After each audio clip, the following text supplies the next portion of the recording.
is a presentation of Fox Sports. We are Baltimore. We are Southwest. Rougned Odor and Hank Conger are in each other's face, and the dugouts are empty. Manager Jeff Bannister's in the middle of things. Everything's bigger in Texas. And the Silver Boot Series, well, that casts a Lone Star state-sized shadow over the American League West. I think it's going to be the toughest matchup in that division. Altuve has just left the ballpark. We have a lot of fun playing them, especially when we play in Houston. There's, be able to have so many fans, our fans down there. Elvis, a diving catch. We got to beat the Rangers last year. We were not able to do that. Call strike three. You can understand the desperation. The Rangers have dominated the Astros head-to-head, housing the Silver Boot in Arlington in 12 of the 16 seasons in which these foes have drawn battle lines for the icon. It's an intense series. It's a battle every time we take the field. We'll throw down a second. Got him. Baseball is a way of life in Texas. Today, we don our colors and cheer on our Rangers in the next edition of the Silver Boot Series.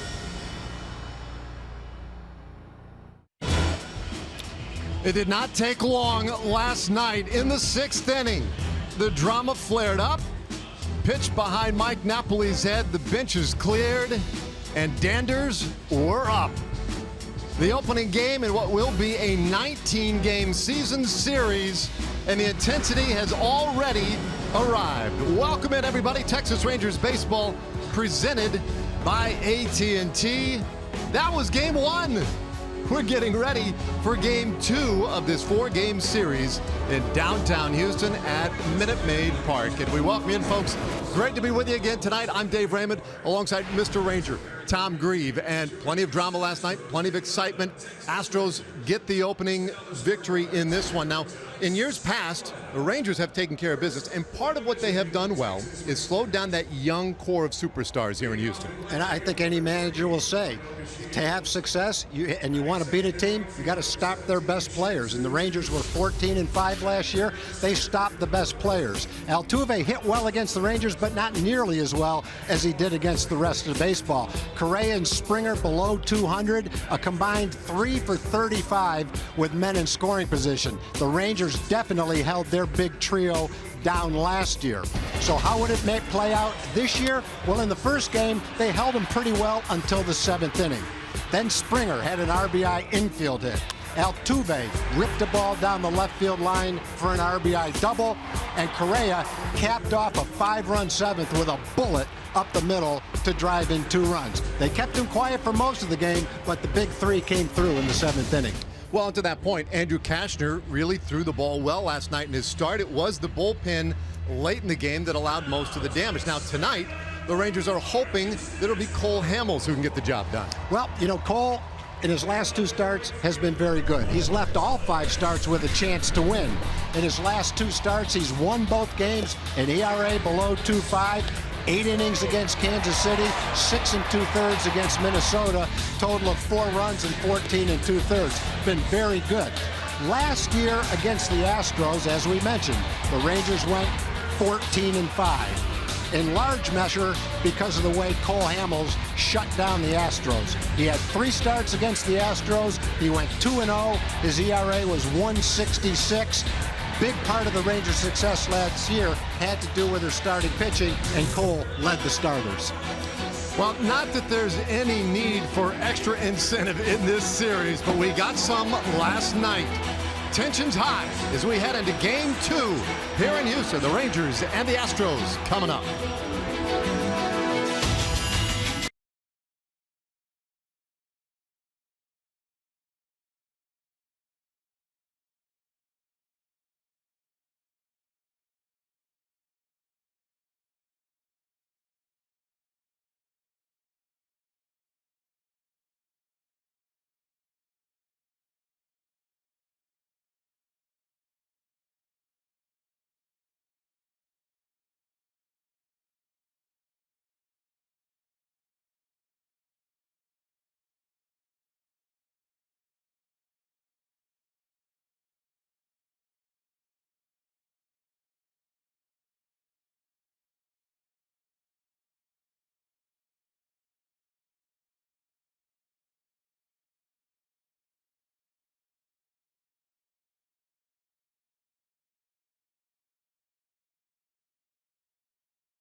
tell you, we buried one of the leads of this game last night. It was such an eventful game. We'd never mentioned the fact, or maybe you guys did once, that there were significant changes made to Minute Maid Park over the course of the offseason. Now, one of the things you love about baseball is the fact that every single stadium is unique. Each stadium has its own character. If I mention Wrigley Field, you immediately think of the Fenway Park, I should say. You immediately think of the pesky pole and the green monster. Wrigley Field is famous for futility and ivy, or at least it was. Now it's just famous for the ivy.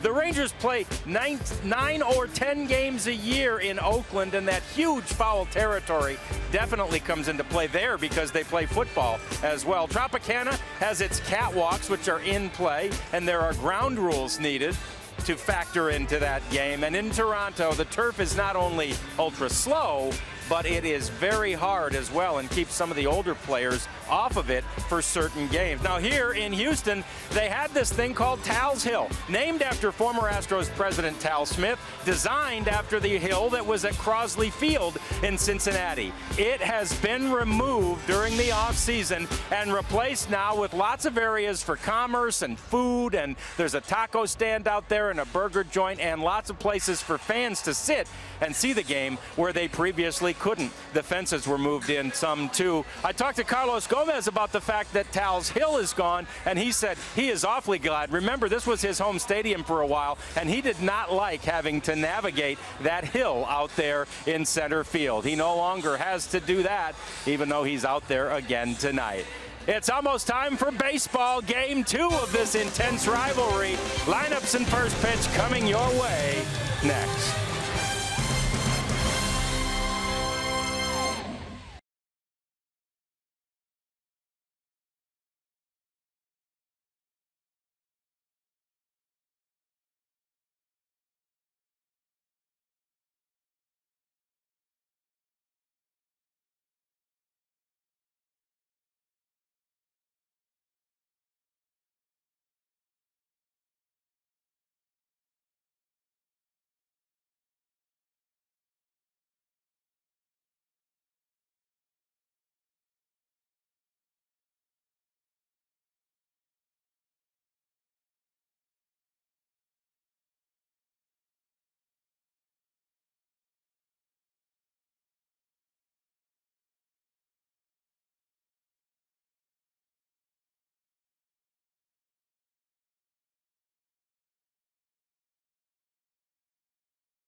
Brought to you by AT&T Internet.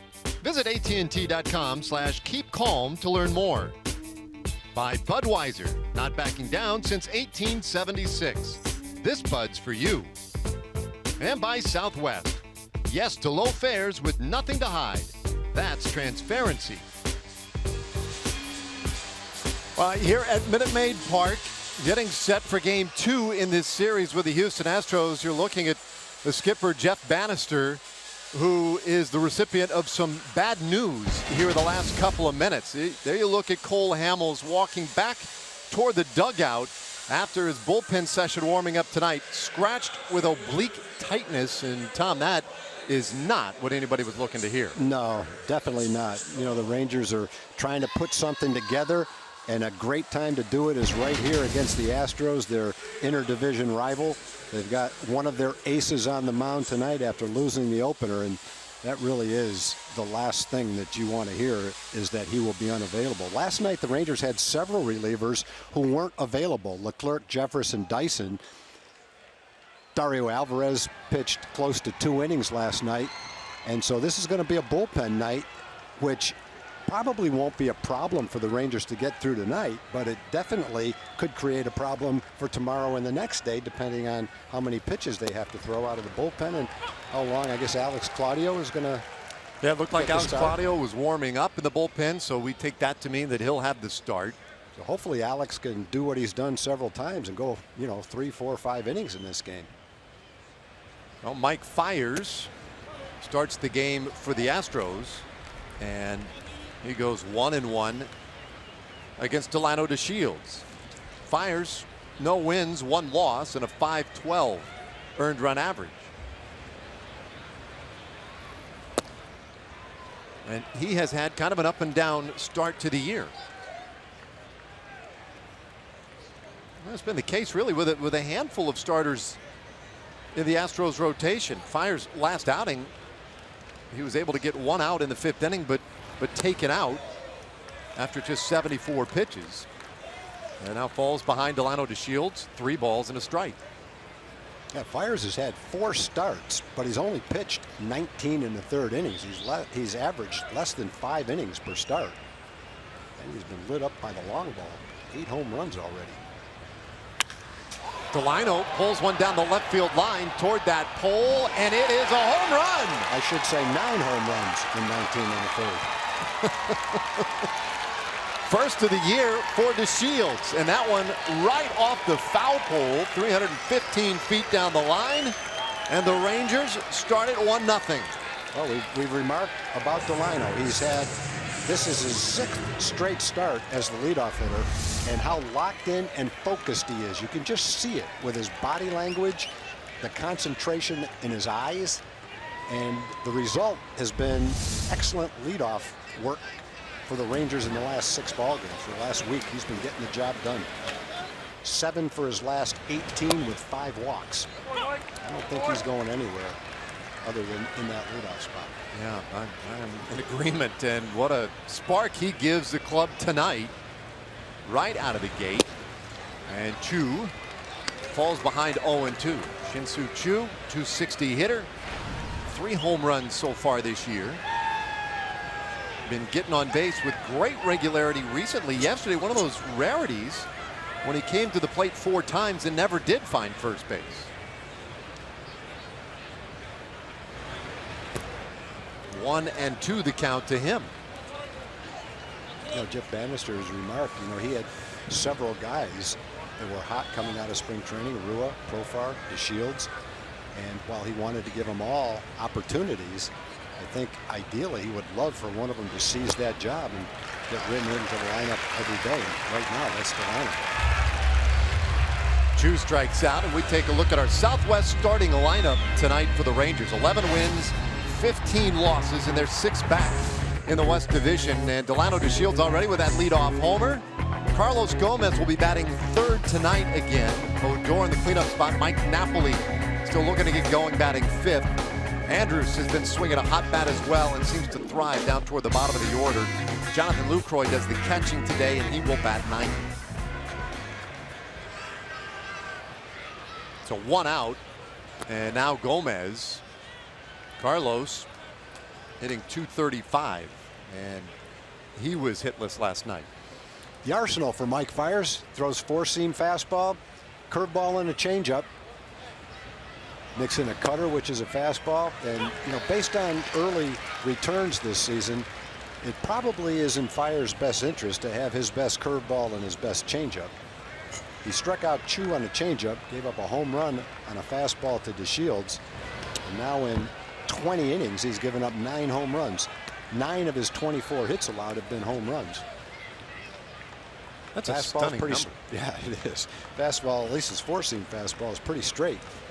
So to keep the Rangers off that, he's going to have to rely on a pretty good changeup tonight. And he has pretty good changeup. We were remarking last night, I think you were pointing out that the great numbers that Chris Davinsky has put up for the Astros out of the bullpen, and how if you were just to go ahead and project those out the rest of the year, it'd be an all-time 100 innings, 190 strikeouts. You do the same for this guy, Fiers, and in terms of home runs allowed, boy, that would be a pretty historic season. Yeah, Bert Blyleven gave up you know, 51 year, something like that. I think he's on pace fires for more than that. This one lifted high in the air to center. Marisnick drifting back there and able to get underneath it. And there are 2 away. We'll take a look at the Astros defense. The youngsters up the middle, Correa, Altuve, as good as it gets. Marisnick in center field is a Gold Glove caliber outfielder. I don't know if he'll ever play enough to get a Gold Glove. Springer, they don't call him Spider-Man for nothing. He goes and gets everything he can in right field. Marwin Gonzalez is going to play left. Gurriel, the veteran from Cuba, is at first base. Bregman, young third baseman, and Evan Gattis gets the start behind the plate. So a 2 out. Here's Rougned Odor, and there's that curveball from Fiers. Odor at 188 coming into play tonight. Reached on an error in the 9th inning last night, and the Rangers did make it kind of interesting in the 9th as they forced the Astros to go to their closer Ken Giles, in part because of Odor reaching on that error. A little bit later, a walk to Joey Gallo. Ultimately, though, the Astros would hold on and win it 6-2. Odor swings and misses, 2 strikeouts in the first inning for Mike Fiers, but Delino DeShields, first career leadoff home run, and he has put the Rangers on the board early.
To this one on the DeShields home run, and as we get going here in the bottom of the first, let's take a look at this Astros starting lineup. 17-9, and they have a 3.5 game lead in the division. Springer, Beltran moves up to the 2-hole. Altuve and Correa, and then Evan Gattis, who had good numbers against Cole Hamels, but Hamels not starting tonight. Gurriel, Marwin Gonzalez, the switch hitter, getting the start today in left field, and then Bregman and Jake Marisnick in center. It's going to be Alex Claudio tonight for the Rangers.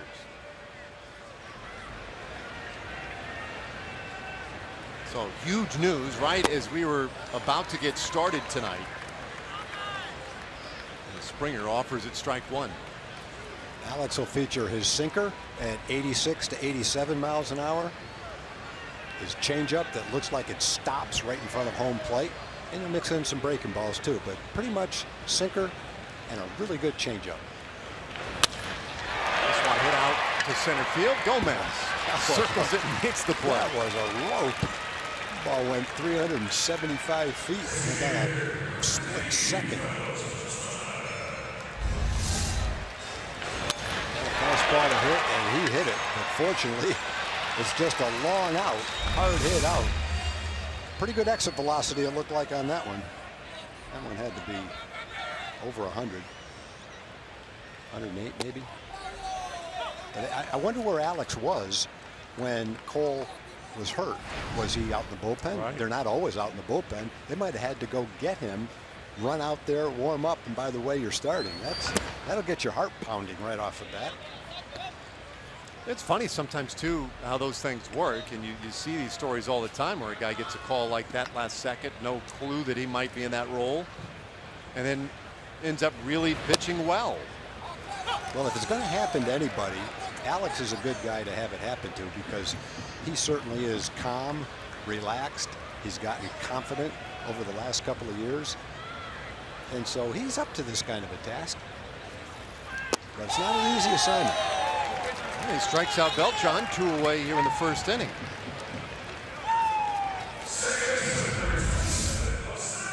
He snuck that fastball in off the plate and got Beltran to swing at it. Claudio's one of a handful of pitchers in the American League. He pitched at least 10 innings in April and didn't give up a run. He pitched 10 innings at a 194 opponent's average and did not give up a run. Yeah, he's been on a terrific run to start this year. Now we'll battle with Jose Altuve. Gets a swing and a miss. He can benefit from hitters being over aggressive. I mean, anytime you see a guy in today's game especially that doesn't throw 90 miles an hour, I think a hitter, his confidence rises because he doesn't have to worry about a blazing fastball. But it can be a false sense of security against Alex, because with his changeup, that 86 mile an hour fastball appears to be a lot quicker than that to the hitter. And you can tell by some of the swings that it is. Ball and 2 strikes on Altuve. Very good hitter. 8th in the American League with that .326 average. Getting on base at a .406 clip so far for the Astros. That's the pitch he struck out Beltran with. Beltran swung at it a little bit off the plate. No, he kept everything away to Beltran, and then he came in and surprised him. Tried the same thing on it with Altuve, but Altuve didn't bite. That's shot foul. We'll do it again. The Rangers defense is delivered to you by Texas Department of Transportation. Gomez in center, flanked by DeShields and Chu. Elvis and Rugi up the middle. Joey Gallo again at third base. Knapp over at first, and Jonathan Lucroy is behind the plate. One of the games where Chu is going to get a chance to play right field. Danny likes to mix him out there as frequently as he can. Little bloop out to center, and it's a 1-2-3 inning for Alex Claudio. So nicely done as he responds tonight. We'll go to the second. 1-0 Rangers.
And Mike Napoli to start this second inning. TXU Energy Power Player to watch. Napoli, 161 average. 4 home runs, hit a homer here yesterday. Fires, comes up and in on him. How about these last 7 games in this ballpark? 3 home runs. And seeing the ball well here.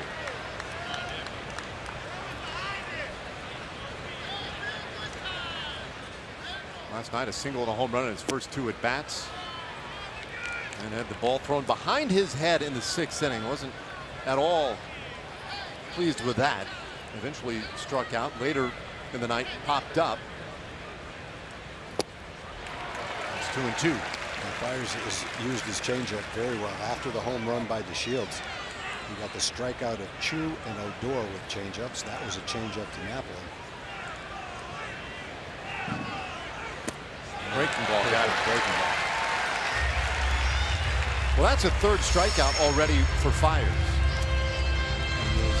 We were pretty sure starting the game, having given up as many home runs and then one right off the bat to DeShields with a fairly straight fastball, it would appear that if he's going to have a successful game, he's going to have a good changeup and a good curveball, and at least 5 hitters into the game, that has been the case. He has had a good curveball and a real good changeup.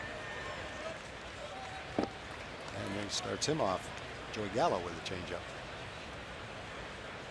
But probably the best way to hit Fires, he doesn't throw 95 or 96, is to probably try to go the other way with his fastball, which will allow you to stay on his curveball or his changeup and not be way out in front of it. I think if you try to pull his fastball, you'll be way out in front of the slower pitches. Ball and a strike to Gallo. Well, Rangers saw a lot of off-speed stuff yesterday as well from Lance McCullers. His curveball was terrific. There's another bender, and it's 1-2 on Gallo. Yeah, and has been the case, especially recently. The key is obvious. It's not just the key for the Rangers, but for any team, is to try to lay off the breaking ball that's out of the strike zone. Don't help the pitcher out. That one left in the zone and hit the other way and hanging up there and into the Crawford boxes. A home run for Gallo. Number 8 on the year for him. Well, Joey missed that one. He popped it up, but fortunately he popped it up into the Crawford boxes, and that's not very deep. But again, it's not a bad pitch selection-wise, but he hung it. Most of his curveballs have been down and maybe out of the strike zone. The key is when you get one like that, that's the one you have to hit. And although Joey didn't get all of it, he got enough of it, went the other way and snuck it into the second row in the Crawford boxes.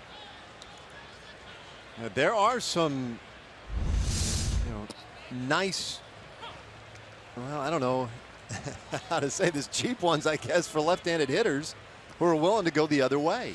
I don't think you offend a hitter by saying it was a cheap home run. Okay. I don't think you offend him, because the hitter's comeback will be, that one might have been a cheap home run, but remember the one I hit 407 feet that was caught? That was not a cheap out. So I don't think you'll offend a hitter. He knows where that ball went. The other side of it is, if most other hitters hit that ball, it wouldn't have gone that far. Joey's strong enough to where he can miss it and still hit it. Not sure how far it went, 360 maybe, 350, 360. So it was cheap by his standards, but he's not going to turn it down. Home run number 8. Came into the game tied for 3rd in the league with home runs. Tom, you're on fire, by the way. How far to go? 360? 351. You said what? 350? 350. What, 351. You earlier tonight, you were talking about the Springer line drive. You said, well, I think it might have gone, 108, 109 miles per hour off the bat. Well, it was 109. Well, it's not rocket science, but I have to think that if that ball by Springer went 108 or 109, that he can't hit one 115 or 116, because I don't think he can hit a ball any harder than that. Maybe if he pulled one on a line over shortstop, maybe, but that pretty much looked like his best line drive. And it was pretty impressive. 2 balls, no strikes on Mazzara now. No mark at 232. 4 homers, and his 18 RBIs are 7th in the American League, but they have been few and far between the last couple of weeks. And he'll take the walk. And Mazzara is on, and it'll get Jonathan Lucroy to the plate.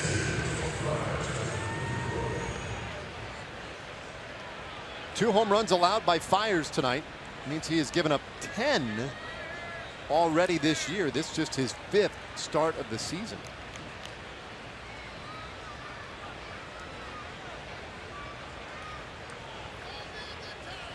So just assuming, let's say, a 30 start year for him, and he's on pace to allow roughly 60. Wow. Yeah, I think if he keeps giving up home runs at this pace, he's going to have a hard time getting 30 starts. Yeah, Nomar had a decision to make here. The ball kicks away. He sees it. There's really no one there, but probably makes the right choice. Fiers came sprinting onto the scene and picked it up. Probably would have been able to make a play. Mazzara stays at first with 2 out. And Lucroy still waiting to see his first pitch from Fiers. It's like a 20-game loser, right? For so long, we'd never seen a 20-game loser. To lose 20 games, you have to be pretty good. Yeah. You got to be a guy that they want to keep running out there. I think Wilbur Wood went 24 and 21 year. Interesting season was Jim Bibby on the last day of the season was 19 and 19 and got sick. Couldn't pitch. Fergie Jenkins pitched 3 days before that, told Billy Martin, give me the ball. He had his sneakers on, put his spikes on, went out, warmed up, and pitched 9 and won his 25th game that year on 2 days rest. Now, that's something you're never going to see again, at least not in our lifetime. There's a Hall of Fame pitcher whose season was over, and on 2 days rest, said, give me the ball, and Billy said, who else better to give it to than Fergie Jenkins? And went out and pitched a shutout. I don't know if it was a shutout, but I believe he pitched a complete game on the last day in probably 1970. Oh boy, what was that? 73, 74, somewhere in the 70s. We'll have to go back and look that one up because that's a complete game. Yeah, that's I'm pretty sure it was his 25th victory, which would have been the year he came over from the Cubs, his first year with the Rangers. And I believe that would have been 74. I think that's the year Jeff Burroughs was the MVP. No, that might have been 73. Ball and 2 strikes, and Lucroy off the handle serves that one into left field. A 2-out single. Now a couple of men on for Delano DeShields. Well, Fiers got that fastball up and in. A little bit on Jonathan's fist, but he fought it off and muscled it over the infield into left field. And Delano, who's been hot, 7 for his last 18.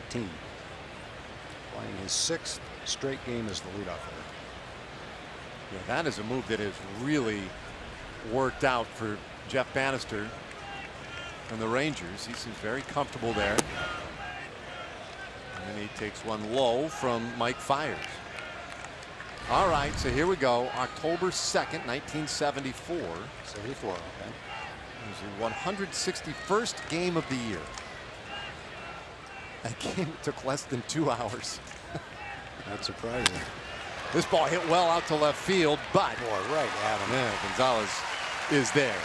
So the inning is over, but the Rangers add another one. This time it's Joey Gallo into the Crawford boxes opposite field. 2-0 Texas.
Big story today in Major League Baseball from Boston just a little bit ago. Number 10, Adam Jones.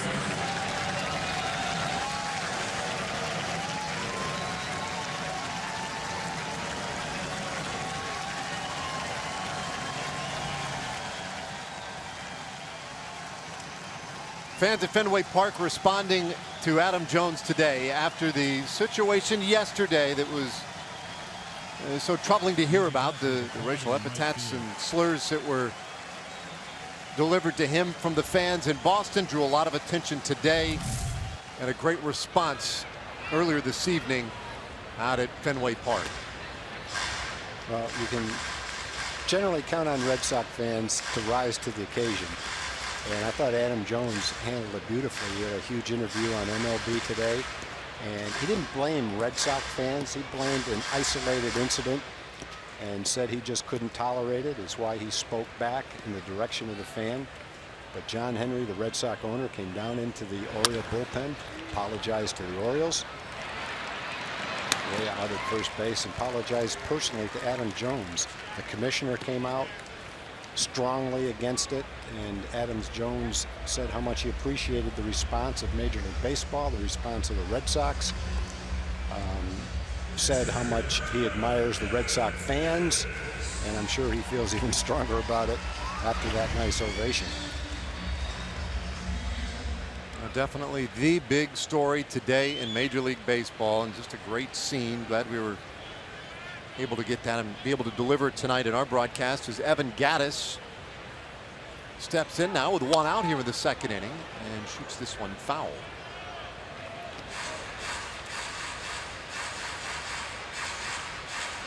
Gattis at .321, couple of home runs. Now he's in the lineup today largely because of some numbers that he has put up in his career against Cole Hamels. Hamels was scheduled to start the game today, but was scratched moments before game time when he came up with some tightness in his oblique. He's undergoing treatment in the clubhouse tonight. He will return to Arlington tomorrow. And Alex Claudio slides in as an emergency starter tonight. There's been a number of times where Alex has come into games, middle of the game, long reliever, and thrown multiple innings and done a very nice job. And he's just getting an opportunity to do the same thing, this time to start the ball game. Well, tossed a perfect first inning.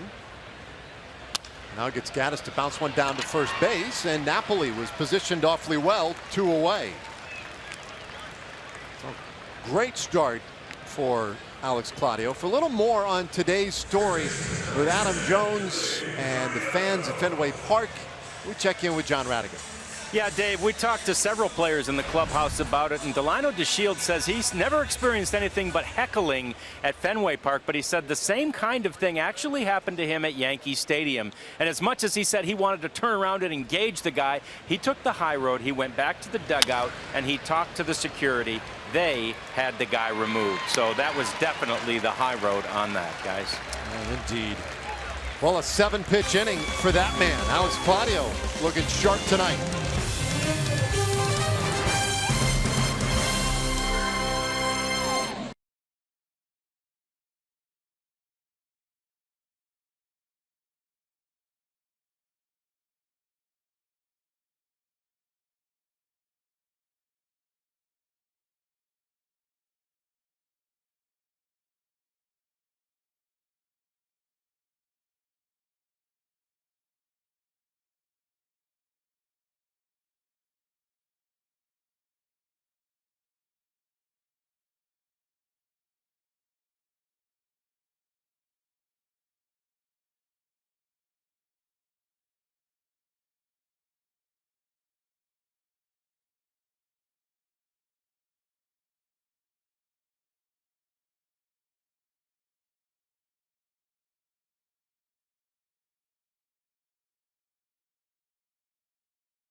Third inning, and a little reminder, a Coca-Cola family pack offers savings of over 30% on tickets, food, kids zone access, souvenir programs, and Coca-Cola soft drinks.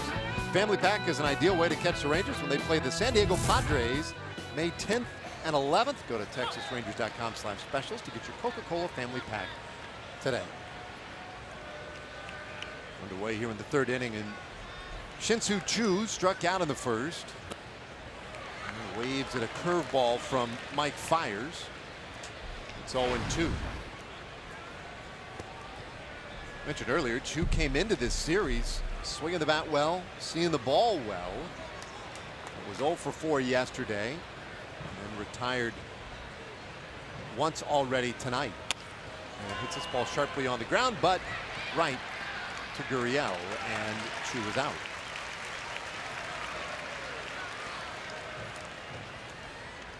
Fiers making his 5th start of the season for the Astros, and has given up a couple of home runs already tonight, making 10. He has surrendered most now in Major League Baseball. He's 31 years old, and now pitching in, what would this be, his 3rd season with the Astros. Came over in a trade deadline deal in 2015 from the Milwaukee Brewers, along with the guy at the plate, Carlos Gomez. That's how Gomez became an Astro. Teammates in Milwaukee, teammates here in Houston, and you can see he's been swinging it well lately.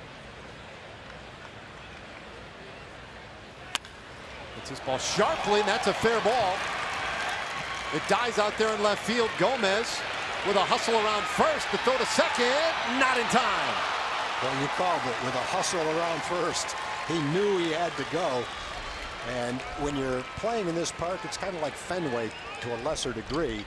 The shortstop on that ball down the line has to sprint out toward left field in case this happens. It hits where the stands jut out and bounces straight left. Correa doesn't get out there, then there's no play. The left fielder is playing down to play it out of the corner. The shortstop has to go out. That happens in Boston a lot too. So Correa made a great play, but fortunately Carlos hustled all the way, and with his aggressiveness turned it into a double. So a man in scoring position for Rougned Odor, and he bounces one up the middle. Altuve ranging way to his right. And his throw dug out at first base by Gurriel.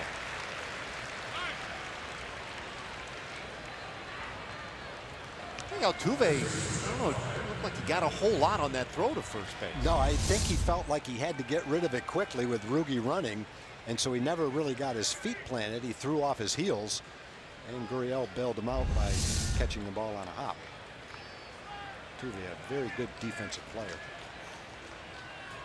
That puts Gomez now at third for Mike Napoli.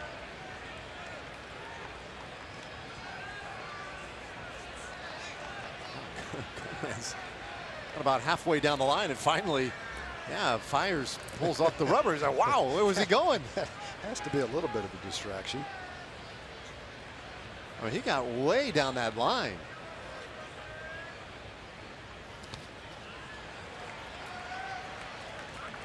Fiers continuing to glance back at him. Let's go back. I think they got a good shot of him. Now watch this. That's aggressive. It's almost impossible to steal home, to straight steal a home in today's game, because almost all the time the pitcher pitches from the stretch. When Rod Carew stole home, I believe he stole home 7 times when Billy Martin was managing the Twins. The pitchers frequently, maybe most of the time with a man on third base and no one on first, pitch from the windup. And you could get a much different jump from the windup.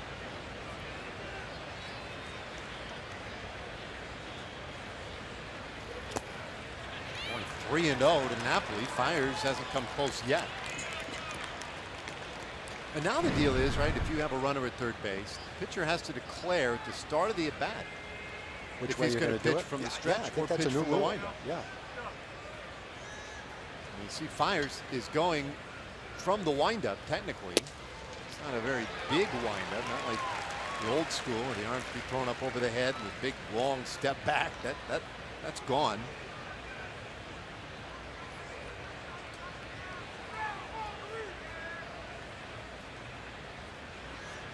It's not a whole lot more than what it would be from the stretch as he nibbles off a corner, and it's a full count on Napoli. Rangers had a player steal home either last year or a couple years ago. I believe it was in San Diego. It might have been Elvis. When the pitcher just stared right straight down at the ground and never looked up, and the runner was running before he ever started his delivery to the plate.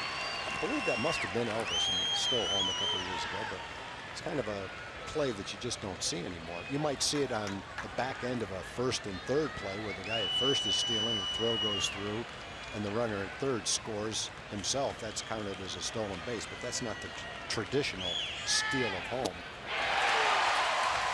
Well, Napoli got ahead 3-0, but ends up striking out, and that is the fourth of the night for Fire. Rangers with a man at third, but lead 2-0.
On top as we go to the bottom of the third inning.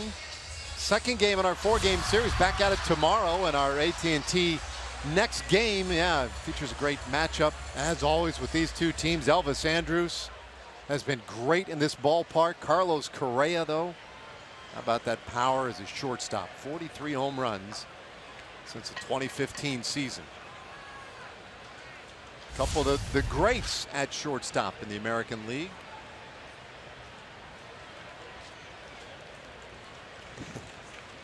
And that one's always having a good time. Meanwhile, as long as we're going to throw the word great around, we might as well be talking about Alex Claudio. What a start so far tonight. 19 pitches in. And he has retired all 6 batters he has faced as an emergency starter tonight for Cole Hamels. And all he has done is get that first pitch in for a strike to every batter he has faced so far. Here's a couple of interesting facts about stealing home for you, Dave. I think the game's a little bit different. Lou Gehrig in his career stole home 15 times. 15? Babe Ruth stole home 10 times. The all-time record, 54 steals of home by Ty Cobb. And then Rod Carew in 1969 stole home 7 times. 15 for... I'd love to watch the Babe motoring in from third, stealing home. That'd be worth going back in time to watch. In fact, if I live long enough to see time travel, that's what I'm going to go back and watch. I want to see the Babe steal home. That's what we're working on, is trying to live long enough for time travel. I mean, face it, there will be time travel sometime. I don't know that you and I will live long enough to see it, but who knows? strike in When there. you look at, to when you Gonzalez. look at where technology has come in the last 50 years, in the next 50 years, it's not out of the question that you can press a button and go back to wherever you want. It's absolutely out of the question. I mean, come on, man. He just delivered matter-of-factly. Obviously, there's going to be time travel. Yeah, well, they're already talking about colonies on Mars. This one fouled off, and Gonzalez stays alive. Listen, man. I'm in your corner. I think it would be awesome. You think that's fake news I'm throwing out there? Well, I mean, you didn't deliver it as news. You can't prove that it won't happen. Oh, you're right about that. So there. I love the idea. But wouldn't you be worried if you went back in time? I'd be worried I couldn't get back. Be stuck at Yankee Stadium with a coat and tie on and a hat and nowhere to go after the game. That's some good stories to tell, though. Gosh, man, you look great in a little derby, and I'd say first thing I'd say, hey babe, I hit 300 in the Babe Ruth League, 1958. Full count on Gonzalez. Gonzalez batting 7th today. Got to start in left field for the Astros. And he's got a little power. Kind of a utility guy. Really is stuck around nicely for this team. Playing both the infield and the outfield. Loses his bat. And Claudio, wow. Now what kind of shot put to first base, but he got Gonzalez. And that is a first out here in the 3rd inning. We'll take a Chevy game break. Send it back to Dana Larson in the studios.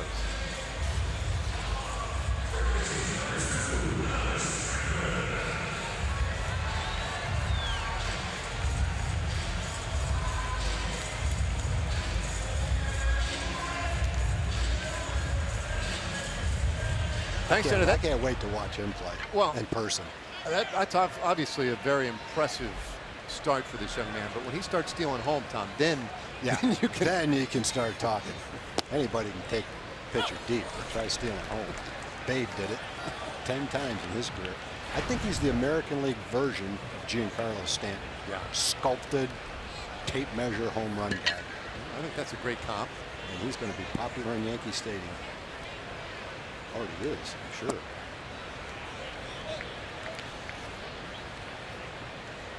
Did they pick up the bat? They didn't get that piece of it. Oh, it's still sitting there.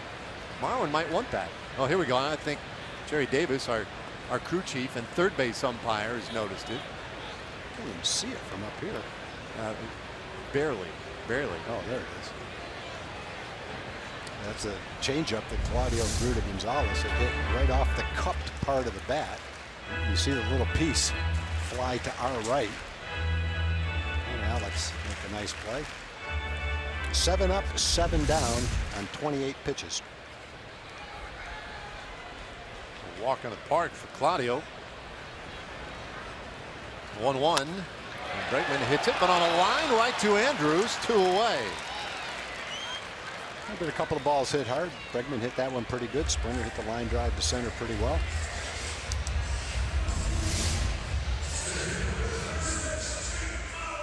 You just don't see in today's game many pitchers like Alex Claudio. And it's so much fun to watch a guy who has to be crafty, know how to pitch, and utilize a below average fastball with a deceptive delivery and a great changeup. Just so much fun to watch. So much fun to watch. Yeah, we were marked on that pretty much every time we see him. Yeah.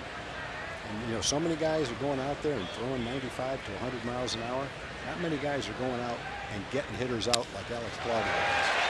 That was the first hit of the night for the Astros. Marisnik into right field. The Astros have a base runner, and they'll turn the lineup over to Springer.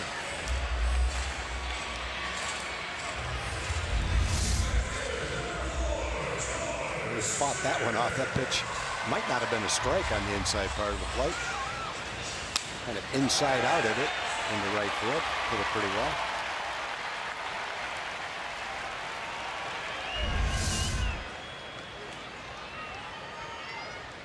So now Springer, he hit the ball hard back of the first inning. But it was a line out to center. So result, so 0 for 1. Put good Wood on the ball lately for the Astros in that leadoff spot. .239 average.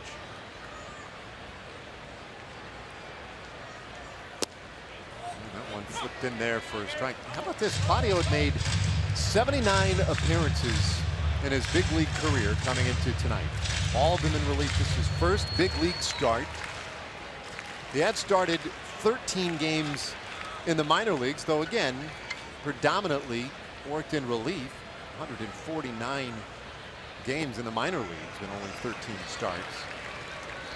But just thrust into the role tonight because Cole Hamels injured during his bullpen session warming up.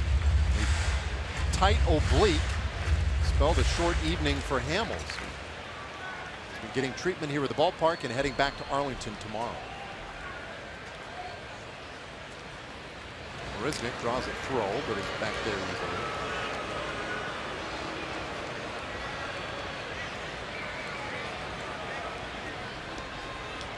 Claudio, though, of course, the kind of the knee-jerk response to a starter going down, you would think Claudio, because the Rangers have used him in long relief so often and so effectively. Little tackle right back to him. And he'll throw to first, and the inning is done. He's hardly broken a sweat tonight through 3. Rangers leading 2-0. They'll go with Gallo, Andrews, and Nomar Mazara in the 4th.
The Rangers, Joey Gallo leading off, and Elvis Andrews, Nomar Mazara. Great to have you along with us tonight. Game 2 of this 4-game series, Rangers and Astros. Rangers looking for a little revenge after a 6-2 loss yesterday. A couple of homers in this one tonight off Mike Fiers, and they lead 2-0. Delano DeShields hit a home run leading off the game. First leadoff homer of his career. And you can see home runs. Yeah, that's how the Rangers score. Better than half their runs coming on the long ball. Gallo had the other home run. That was in the 2nd. Hit it the opposite way into the Crawford boxes.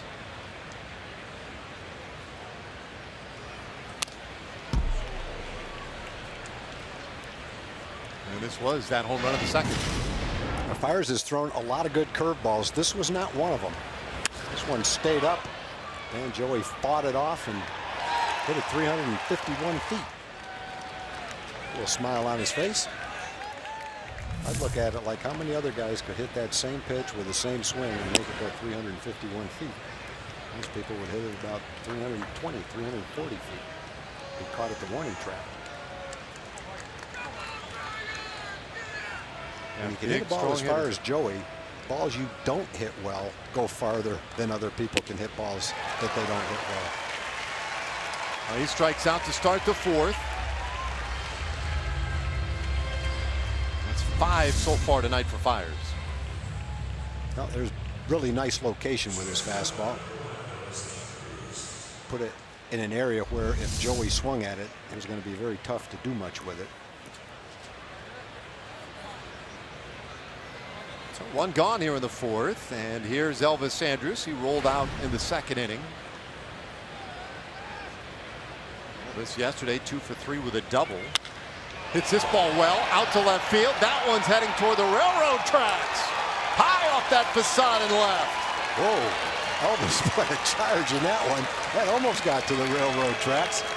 That looked like an off-speed pitch that hung, and Elvis had to at least stand there for a split second and admire that one. That was gone the second it hit the bat.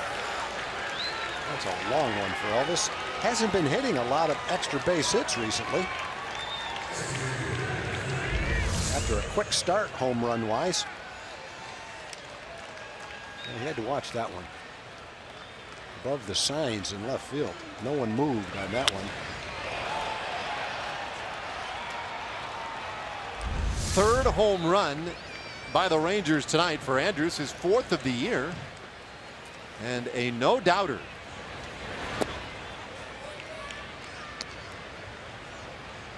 And like he needs anything else to be excited about it, to talk about down in that dugout. He and Justin Mayshore, his hitting coach. Yeah, he just asked Justin, whose home run went farther, Joey Gallo's or mine? Now you've been spot on tonight with your. I'm saying your reads. 353. I'm saying 414. Okay, I like that number. I'm hoping for the information on that here any moment. Is Nomar Mazara. That had to go 70 feet farther than Joey Gallo's. Joey's was coming straight down. Elvis had a little bit farther to go, I think, as it smashed against the top of the wall out there. I'm saying it went 414 at 99 miles an hour, 101 miles an hour.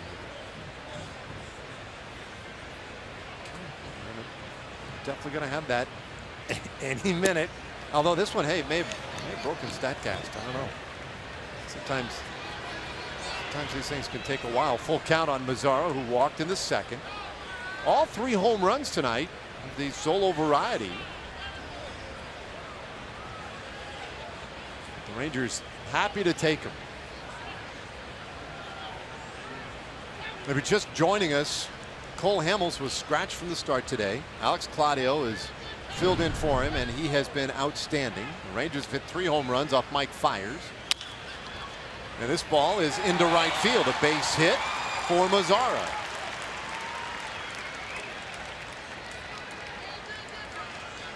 Well, Rangers fans, we invite you to download the Fox Sports Go app and take Rangers baseball with you wherever you go. If you can't catch the games on TV, you can always stream them live on your mobile device with the Fox Sports Go app, presented by Hyundai.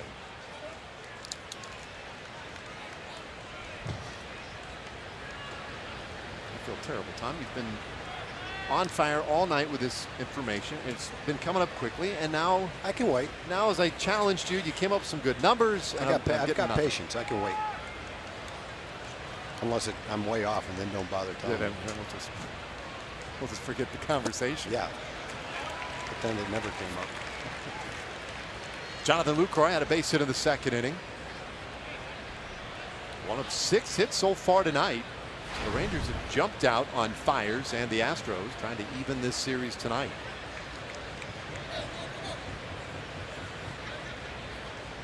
Lucroy batting 9th. Largely because it has been a slow start for him at the plate. Jeff Bannister continuing to experiment, get guys in the right spots. I will say this, there have been some guys who've gotten hot. There have been some guys who have been cold. But I think there's been the consistency of Joey Gallo that has been encouraging from the get-go. And then lately, the emergence of Delano DeShields, getting a chance every day and delivering in that leadoff spot. And those 2 things kind of give you a hope that it'll start falling together, in part because you know now the leadoff spot is locked down by that guy. Yeah, and the guys that you're counting on have track records of having done it before, even though they've had slow starts. And you know the key, and it's obvious how much the Rangers have missed Adrian Beltre. And one of the keys to everything clicking is for Adrian to get healthy and be back in the lineup. This ball hit well to left field. Nowhere for Gonzalez to go, and that one is over the railroad tracks. A massive home run for Jonathan Lucroy. Wow! The Rangers flexing their muscles tonight in Houston. Man, these home runs are coming at an alarming rate for Mike Fiers, who really has made a lot of good pitches tonight. He struck out 5 in 4 innings. Unfortunately, when he's made a bad pitch, the Rangers just haven't missed it.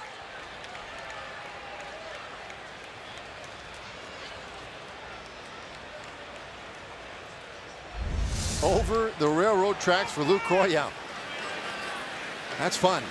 His second of the year.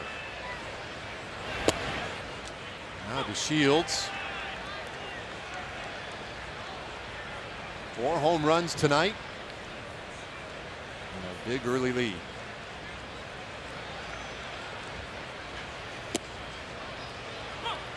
Curveball again for Fiers.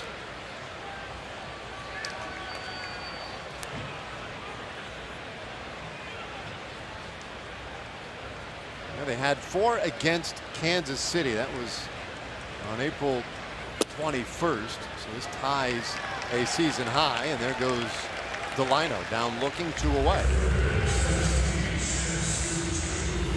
Well, it's pretty obvious that in this game, and probably in most of Fiers' games this year, when he's had pinpoint command, he's been okay. But when pinpoint command has left, hitters have definitely taken advantage of bad pitchers' location. That's been the case today, whether it's been a fastball or a breaking ball. When he's hung the breaking ball or got the fastball out over the plate, more often than not, the Rangers have gone deep. Well, this one short enough that Gonzalez able to track it down. 2 retired, but the Rangers add 3 more runs in the 4th. Elvis Andrus, deep shot up off the facade, and then Lucroy leaves the building for 2. Rangers with the early lead.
And we go to the bottom of the 4th inning.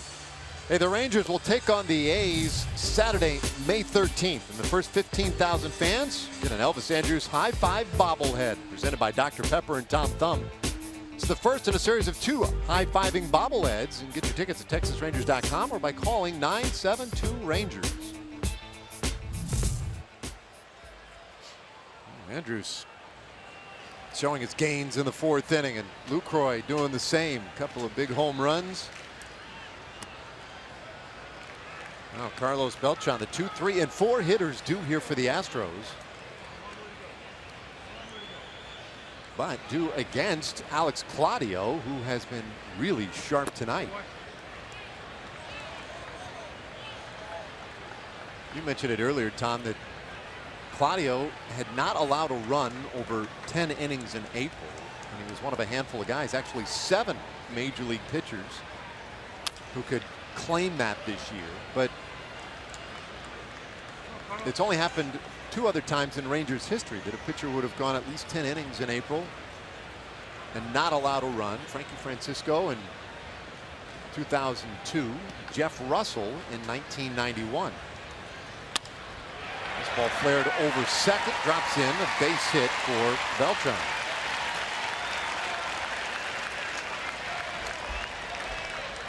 It's the second hit tonight, second base runner tonight for the Astros.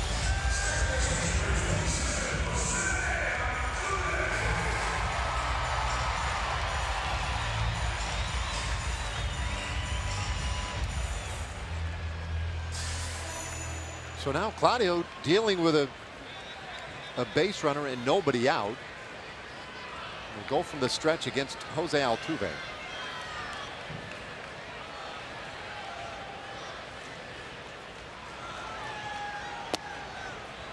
Spins it right in there. Altuve 0 for 1, flied out in the 1st inning. Of course, the Rangers so good at getting and turning the double play. They have done it a league best 36 times so far this year.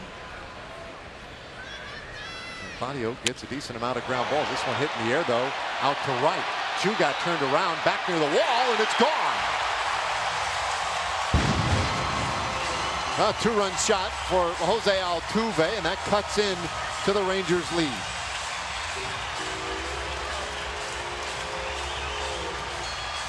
Altuve going the other way. Small in stature, but he is strong.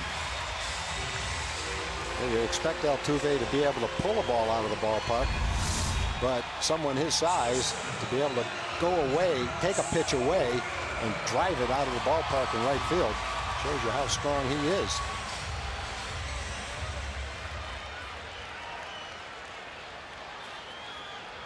Altuve's 4th home run. Base is empty now for Carlos Correa, and Claudio getting over 40 pitches on the night.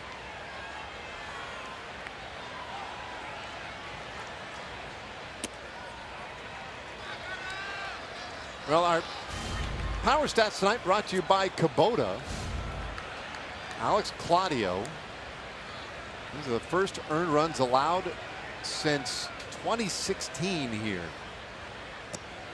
Well, the test for a pitcher like Alex is obviously the 2nd time through the lineup, 3rd time through the lineup if you go that far. The 1st time through the lineup, every time a hitter sees him for the 1st time on any given day, the deception, the change of speeds certainly comes into play. But then as you see him over and over again, it becomes more of a challenge for Alex to locate his pitches, to mix up his pitches, maybe change the pitch sequence that he used against the hitter the last time so that they can't feel comfortable and accustomed to the style that he's using. Yeah, and that's what, we mentioned earlier, his first ever big league start. Now he's done a great job in long relief in the past, but even in long relief, it's conceivable to pick up 3-4 innings and not have to face, too many guys more than once. Right. And then I think the other thing, worth considering here is at 46 pitches in tonight's game. You go back and look at the outings so far this year. He did throw 42 pitches against Oakland earlier this year, and that was a game in which he got the victory. Bouncer on the right side. Lindor with great range to pick it up and retires Correa. One away in the 4th inning. But outside of that 42 pitch effort against Oakland, that was back on April 7th. He has not thrown more than 18 in an outing. Well, what Jeff Bannister is doing with every out, he's just checking it off and saying that's one less out I'm going to have to get out of the rest of the bullpen. I'm sure in Banny's mind right now, he knows how he's going to use the bullpen depending how far Alex can go. But it gets easier to use your bullpen if Alex is able to pitch deeper into the ball game than 4 innings. I think Banny right now and before the game would have been thrilled if he thought Alex could give him 5 innings today. I think he would have said, I'll take 4 and be thrilled with 5. And realistically, you'd probably say if he can give me 3 innings, it'll be a nice job for Alex in a spot start.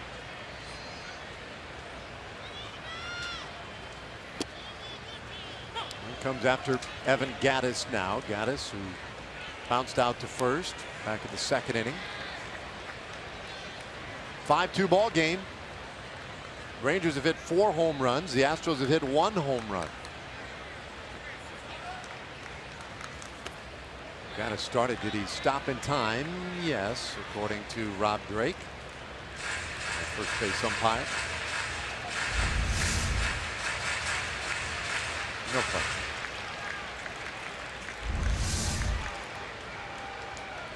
I love to watch Evan Gattis hit. You don't see this kind of style. It's like the style you might have expected in the old days. Crouched over, and he can generate some bat speed too, boy. Rolls this one to short. Andrews with all kinds of time takes care of Gattis. 2 gone. In support of Mental Health Month this May, Fox Sports Supports proud to team up with NAMI, the National Alliance on Mental Illness, and their commitment to replacing stigma with hope and improving the lives of families and those affected by mental health conditions. Learn more about how to be stigma-free. Visit foxsportssupports.com.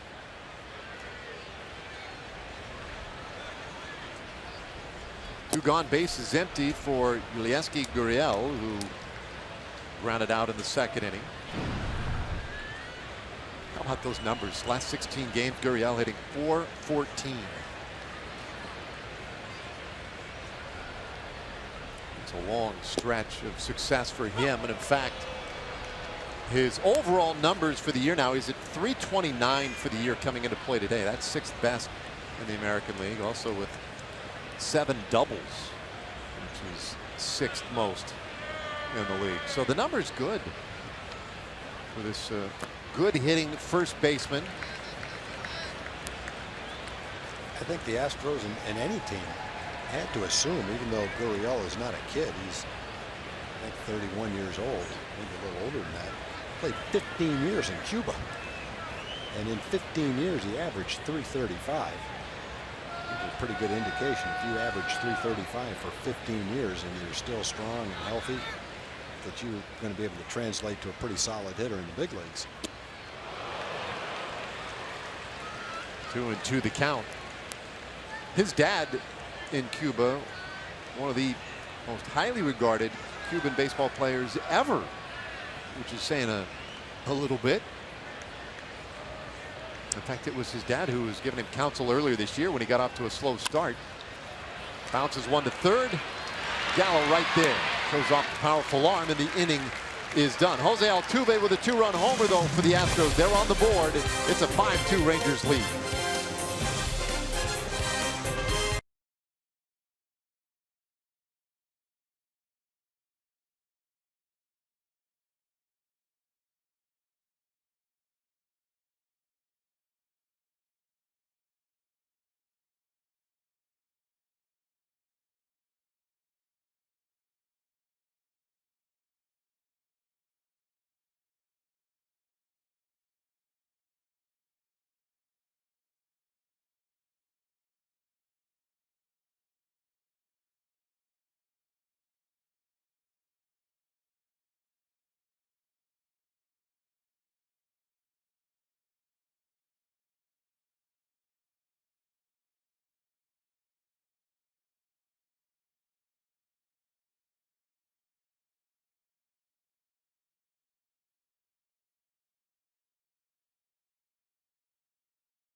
Houston, a beautiful night for baseball here at Minute Maid Park, where the Rangers have a 5-2 lead over the Astros as we head to the 5th inning. And in light of the events of last night, we get to our State Farm winning combination. Of course, there was a benches clearing brawl and all that last night. And Jeff Bannister says the winning combination is energy and buzz. He says those are the results of what happened in game 1 of 19 between these two teams. When you have that kind of drama, that kind of intensity, what it creates among the fans and even among the players, guys, is energy and buzz. There is no doubt we have felt that here tonight, and probably will for about 17 more meetings between these two teams. I think you're onto something, John. No doubt. And a good start to this one tonight for the Rangers. A 5-2 lead as Carlos Gomez has doubled. 1 for 2. Hits his ball on the ground right to Jose Altuve and is retired for the first out of the 5th. Well, Mike Fiers continuing to battle for the Astros, and he has given up 4 home runs so far. What's he got? 6 strikeouts? 1, 2, 3, 4. 6 strikeouts. Yeah, if you're the manager, it's, I think, a little bit tougher to determine when you go to the bullpen. They haven't even had anybody warming up. It's different if you give up 5 runs, a bunch of hits, a couple of walks, long rallies. He just can't get out of the inning. But this is such a quick strike attack that, you know, he's pitching pretty good. You've got the strikeouts you just mentioned, and bang, here comes a home run. Well, okay, he struck the next guy out, and bang, here comes a home run the next inning. So you're kind of a little bit in between on when you go to the bullpen. I think you feel, okay, well, he settles down and locates his pitches. Everything's fine. Whoops, hanging curveball, there it goes. Well, he gets Odor to roll out. 2 quick outs here in the 5th inning. In fact, he is retired 4 in a row. But he gave up the leadoff homer to Delano DeShields. Gallo got him for a homer in the 2nd. Then Andrews and Jonathan Lucroy hit home runs in the 4th. Beautiful night tonight down here at Minute Maid Park. Roof open. The ball carrying a little bit. Napoli pops this one back behind the plate, foul and out of play. Oh, there you go. Piece of the Houston skyline tonight. And Union Station, the red brick building just beyond the facade out there with the railroad tracks.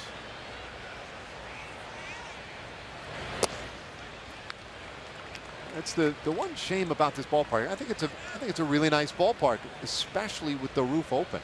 Yeah, it's been beautiful the last 2 nights. 2 nicest nights at the ballpark I think we've ever had here. 1 and 2 to Napoli. Just a shame you don't get more nights with that roof open. No.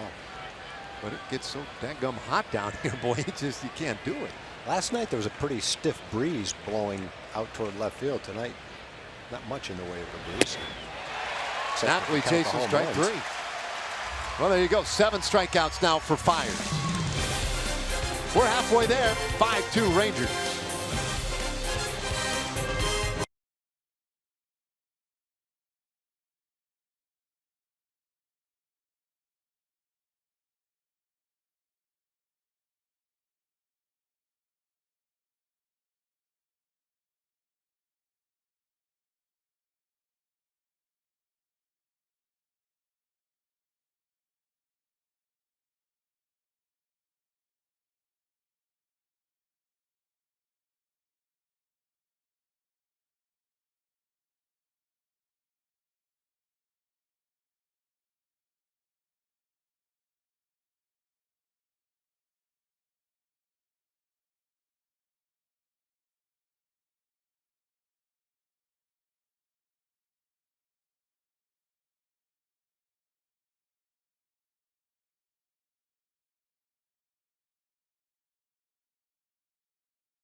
As we go to the bottom of the 5th, and our next post-game fireworks show will be Friday, May 12th. Come on out to the ballpark, Rangers and A's, and then after the game, stay for a fireworks show set to the music of the Beatles. Tickets are available at TexasRangers.com or by calling 972-RANGERS. Were you a big Beatles guy? I love the Beatles. Yeah. They weren't my favorite group, but I liked them. I like the Beach Boys better than the Beatles. Oh, yeah, there you go. I think I'm on They board weren't my with that. favorite group either, though. Who was your favorite? Favorite group of all time? It's either Simon and Garfunkel, the Everly Brothers, Peter, Paul, and Mary. They'd be my 3 favorites. The Beach Boys right there with them, and the Beatles right after that. I'm a little older than you, Dave. Have you ever heard of all those groups? Yep, I heard them all. Good. Yep. Just checking. Marwin Gonzalez, 0 for 1 tonight. You thought I was going to say like Dinah Shore. Hey, so, you know, I used to work here in Houston for a few years, and I worked with Milo Hamilton, who's a few years older than you. Right, right. Now, Milo would pull out the 1930s big band stuff. Oh, yeah. Yeah. My father had an orchestra in Pittsfield, Massachusetts, and before he got married, he was in New York City, played the trumpet in the big band era. Right. A lot of those groups then. Ever go on the Lawrence Welk show? No. I used to have to watch Lawrence Welk if I wanted to watch TV. It's not like we had more than one TV. Lawrence Welk was playing. You want to watch TV, you're watching Lawrence Welk. That was beautifully said, by the way. I had to watch Lawrence Welk because, hey, listen, I was in the same boat. Folks would turn it on. You had to watch Lawrence Welk. I'd rather watch Lawrence Welk than nothing. And then the test pattern would come on at 11 o'clock. And you watch that? You might even have something else going on if you were watching the test pattern. And the fuzz. You know. Back in the 60s, when I was going to college, people used to watch the test pattern. Oh, come on. I don't think they knew they were watching it. But it was the end of a long night right there, boy. Full count on Gonzalez. I just got a text from Bill Ziegler, who used to be our trainer. Jackie Brown, probably my best friend in baseball, passed away recently, as I think everybody knows. We were roommates forever, and he used to call me a hippie. And Zig just texted me and said, "You are a hippie." This ball roped down into that left field corner, and it drops foul. Whoa. Thought that one was going to drop fair. Yeah, maybe a little break right there for Claudio.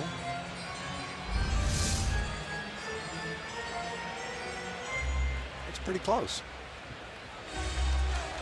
Did you have the long hair? You were a little bit. Everybody had long hair back then. Yeah. Yeah. Pretty much everybody did. I never had the facial hair. A lot of people had facial hair back then. Not as many back then as do now, though. Never made a run at that. Did you have the ability? I've discussed this before. I never really let it grow long enough. I think I probably could.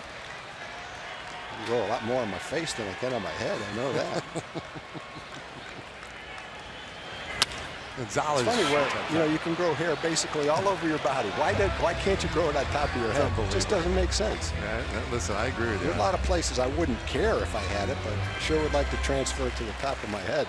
It is amazing, right? Especially as a male, you get older, you stop growing it on the head, but the ears. You start growing it on the ears. I guarantee you that sooner or later they're going to have time travel, and sooner or later you're definitely going to be able to grow hair. I might live long enough to see the hair growing. Well, you backing away on the time travel thing? Well, you were pretty adamant that it's not going to happen. I kind of respect your education better than mine. Well, you went right to the internet. You called up an article. Well, all I know is I looked on the internet real quick, and it said time travel is not only possible, it's already happened. So I'm kind of buying that. I think you're a hitter. I got to find out how it's happening. This is now an extended at bat for Marwin Gonzalez. He has seen 9 pitches already in this at bat from Alex Claudio. We were talking last inning. Claudio now going to kind of uncharted territory for the year. 64 pitches. And you know that Jeff Bannister would love to give him the opportunity to get through 5. That just may not be possible. This ball hit well, out to right center, carrying deep, gone.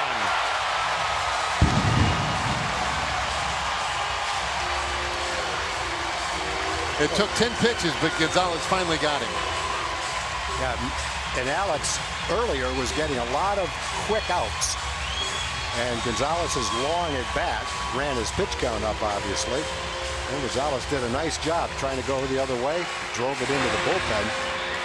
And quietly, early in the season, Marlon Gonzalez is second on the Astros now with 6 home runs. Fastball away, nice job of hitting.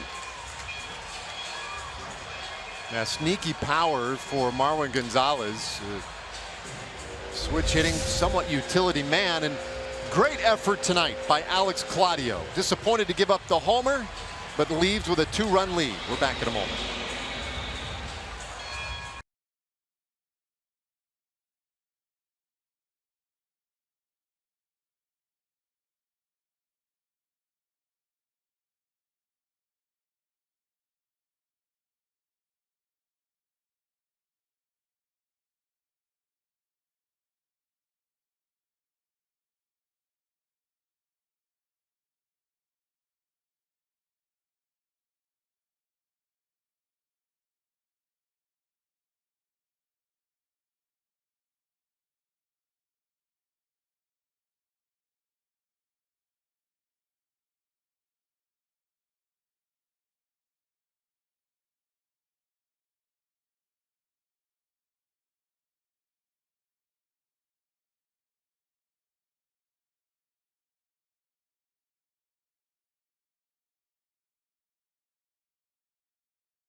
He's out of the game. Jose Leclerc is on here in the bottom of the 5th. And hey, Texas Tech fans, Fox Sports Southwest wants you to show your school spirit at a Texas Rangers game.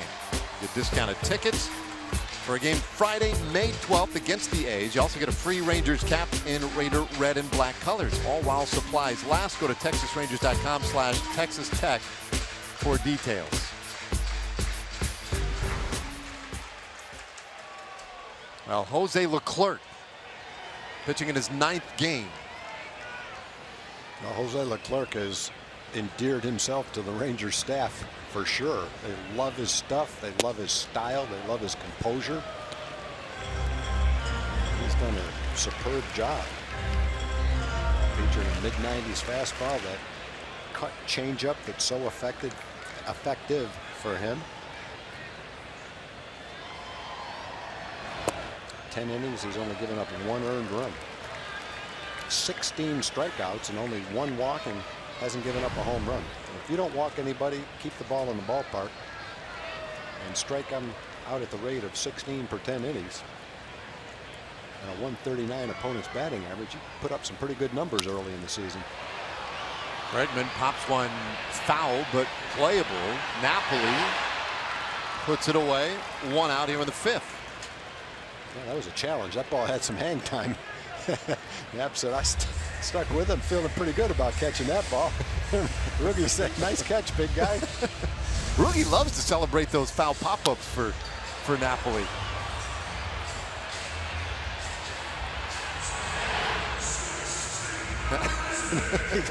Roogie got his hands over his head, hey, cheering him on.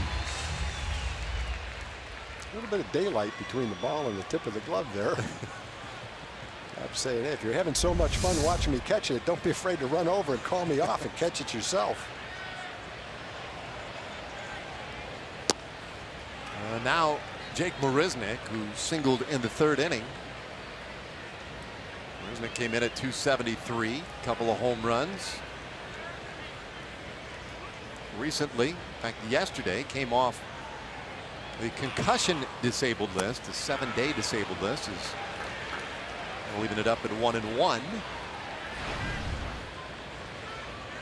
Very good defensive outfielder whose bat is yet really to catch up with his defensive abilities, although you see the numbers are pretty good and limited at bat so far this year.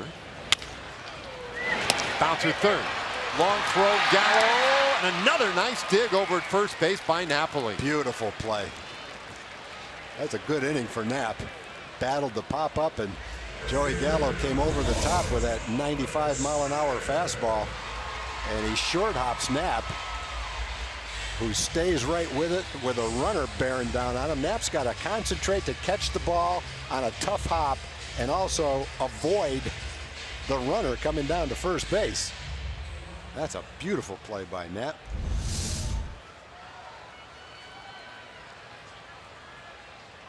All right, he's staying alert down there at first. Here's George Springer now. 0 for 2. And he takes a strike from Leclerc. Now Leclerc has thrown in just one game since April 24th. That was against the Angels.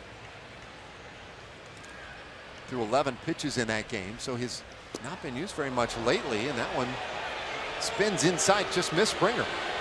Fans are booing, but that ball went 76 miles an hour. Man, Springer's trying to get hit by this ball, it looked like. Let's take a look. Yeah, he stuck his leg out and tried to get hit by it. He tried to kick it.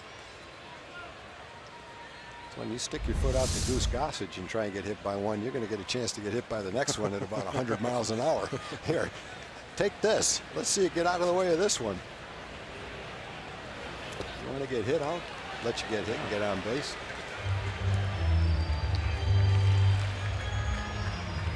And of course, plate umpire would have the ability to say no. Yeah, that one would have, if he got hit by that pitch, you'd have to take that away from him. It's one thing to stand there and let the ball hit you without moving into it. There's nothing you can do about that if the hitter wants to do that. But you can't stick your leg out and try to get hit. There were players that used to do that long before you could wear a pad from your shoulder to your wrist. Cesar Tovar used to get on base that way. He weighed about 150 pounds. Get right on top of the plate, and if that ball was coming in, he'd use a little gamesmanship to get on first base. If he ever had a pad like they wear today, he might have done it every game. Clark's 3-1, and he walks Springer. All right, time for us to take a Chevy game break. Back to the studios again with Dana Larson.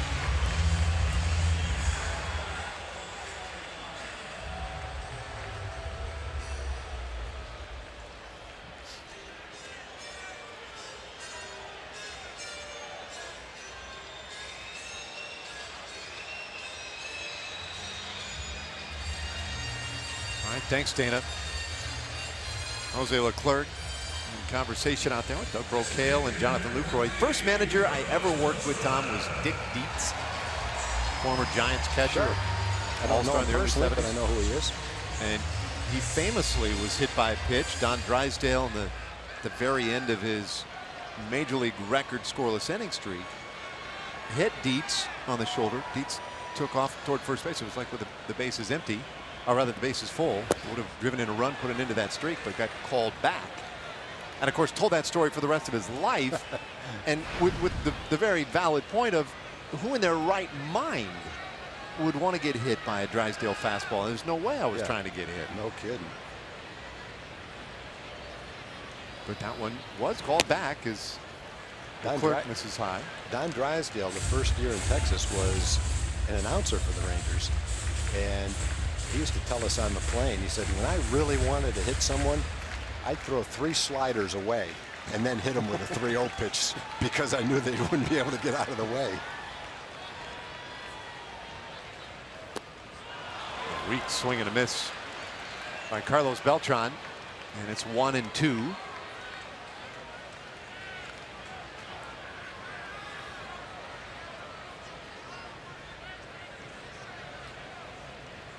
So Leclerc trying to work around the 2-out walk.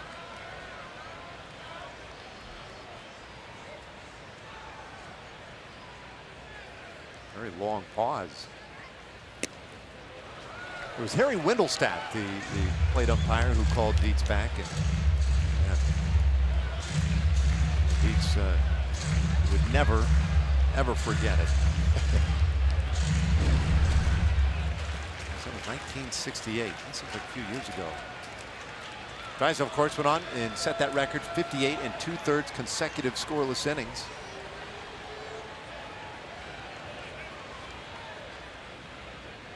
Here it's a 2-run game, and that ball hit sharply on the ground and into right field by Beltran.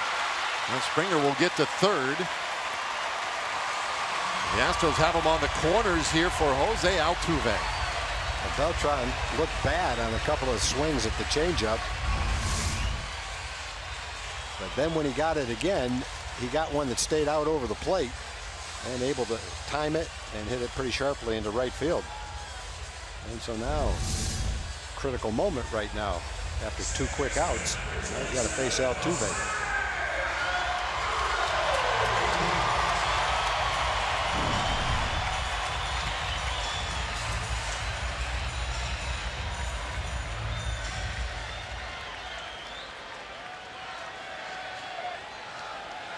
Well, it's the first time tonight that the Astros have had a man in scoring position. That's Springer at third base. Beltran at first. Now they've scored some runs, but those came on home runs. And Leclerc, who has been firing strikes all year, walked Springer with 2 away. Now really getting into the teeth of this order here. Altuve homered his last time up in the 4th.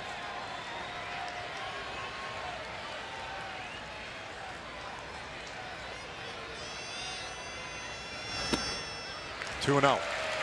Now this is all hands on deck game for the Rangers. Cole Hamels scratched just before the start of today's game. Came up with some tightness in his oblique in the bullpen while warming up for the game. He's been undergoing treatment here tonight. He's going back to Arlington tomorrow, where he will see Dr. Keith Meister. Alex Claudio then pressed into his first big league start and went 4+. Lifted this inning after giving up the home run to Marwin Gonzalez on the 10th pitch of the at-bat. Jose's been so sharp, not quite as sharp with his command today. He's thrown 18 pitches, and well over half of them have been balls. Trying to battle out of this jam. This will be his 19th pitch. 7 strikes, 11 balls.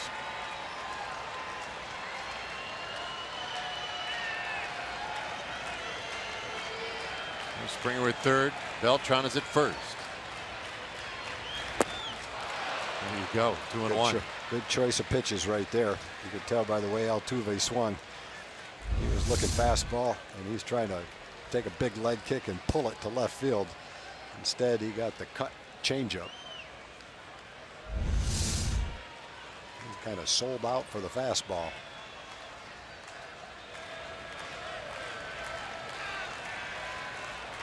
Two-one pitch. Ooh, strike 2. Well, you did it again. I got to give him a chance to swing at the next one, too. 2 straight changeups way down and away. Altuve said, okay, he did it to me once. Now he's going to throw me a fastball. Whoops. Nope, not really.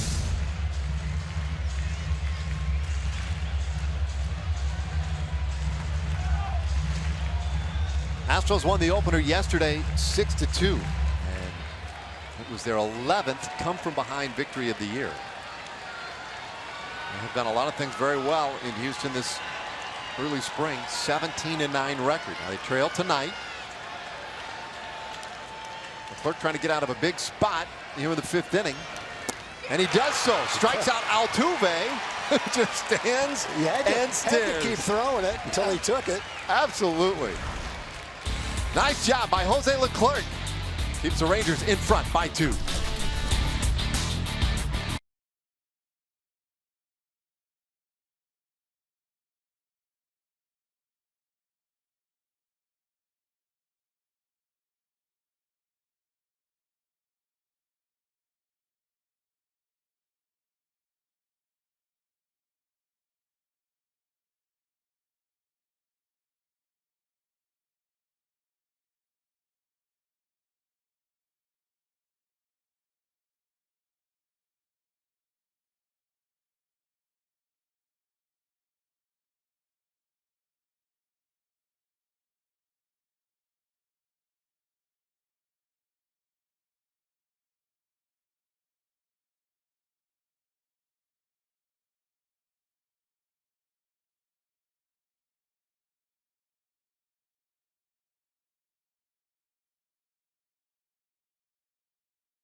Sonic Slam inning brought to you by Sonic Drive-In. Tonight's jackpot worth $700 plus dinner for two at Sonic Drive-In. Tonight the Rangers are hitting for Cindy Sterling from Willis Point, Texas. If a Ranger hits a homer, Cindy wins $700. If they hit a grand slam, well, she wins $25,000 in this 6th inning. Joey Gallo leading it off. It'll be Gallo, Elvis Andrus, Nomar Mazara. Rangers lead by a couple. And Mike Fiers continues to work. 2-0 to Gallo. He could make a manager nervous. He's given up 4 home runs so far tonight, but he's also generated 7 strikeouts.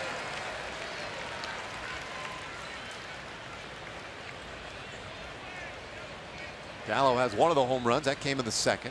He also has one of the strikeouts. That came in the 4th.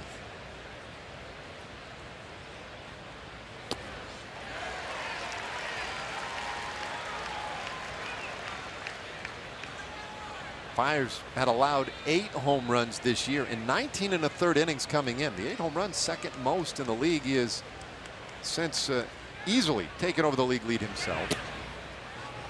And he has gone to a full count on Gallo. Gallo, meanwhile, has had the power bat. 6 home runs now in his last 13 games.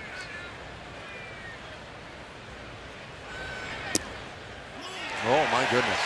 Called 3rd strike, and Gallo reacting to the call from Pat Holberg. And that'll be an interesting one to see again.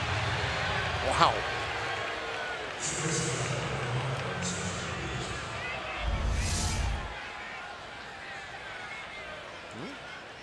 That's pretty close. Yeah, it caught the plate. I don't know if it's high enough, but it definitely caught the plate.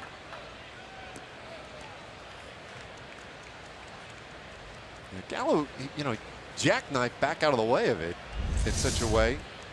Maybe try and sell it as being a little further inside, but it was a decent pitch as that one fouled back right into the visiting radio booth. Eric Nadel and Matt Hicks scrambling around to find that baseball. And Dixie emerges. He looks okay. Fouled deep by Andrews. Count 0-2. There they go. Matt Hicks, this is how it happened. I had my hands up trying to protect my computer. My hands didn't work. But did you catch it, Matt? He's just glad his computer didn't get hit. He wasn't worried about catching it. Andrews caught one with the barrel of his bat in the 4th inning. Hit one up off the facade out there in left field. His 4th home run of the year. And it is 2-2. Got a pretty good crowd here on a Tuesday night. Yesterday had better than 22,000 here, and it's a much larger crowd tonight. And they were quiet most of the night, pretty laid back like this crowd, until the 6th inning when things got a little hot around here. And Andrews takes strike 3 call. 9 strikeouts for Fiers. Well, you have to give Fiers some credit. You know, through 4 innings, you wouldn't have given him much of a chance. In fact, through 3 1/3, after home run, single, home run in the 4th, he'd given up 4 home runs and 5 runs. But since that time, he's done a nice job of settling down. In the last 2 1/3, he struck out 4. And the difference is obvious. He's locating his pitches much better, not making mistakes. Using his cutter, using his fastball, keeping it on the fringe of the plate. And he hasn't hung his curveball like he did earlier in the game. So give him credit for the way he's finishing. Zara lines one out to right field, but right to Springer. And so it's a quick 1-2-3, top of the 6th. Rangers still lead by 2.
Southwest. Yes to low fares with nothing to hide.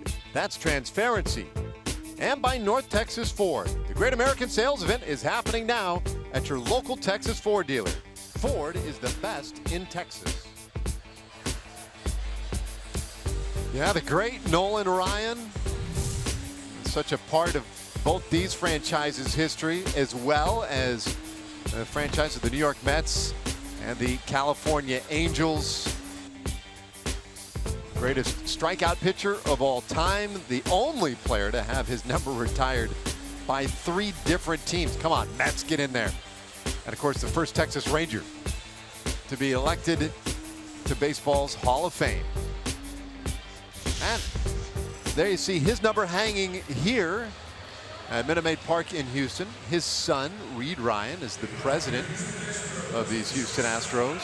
Nolan has worked, of course, pitched for both these clubs, has worked for both these clubs over the years. I mean, very strong ties to both teams. Yeah, when you look back over time and you say to yourself, what are the things I'm thankful for? Certainly one of them would be to have watched every one of Nolan Ryan's starts. That was pretty exciting. There's Reed.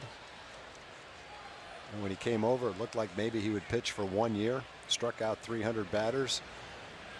Came back and ended up pitching into his 5th year as a Ranger. Struck out his 5,000th batter, won his 300th game. Threw 2 more no-hitters. It was just amazing watching that. Sam Dyson has come on in the 6th inning, sporting a new facial hair arrangement. This will be his 9th appearance.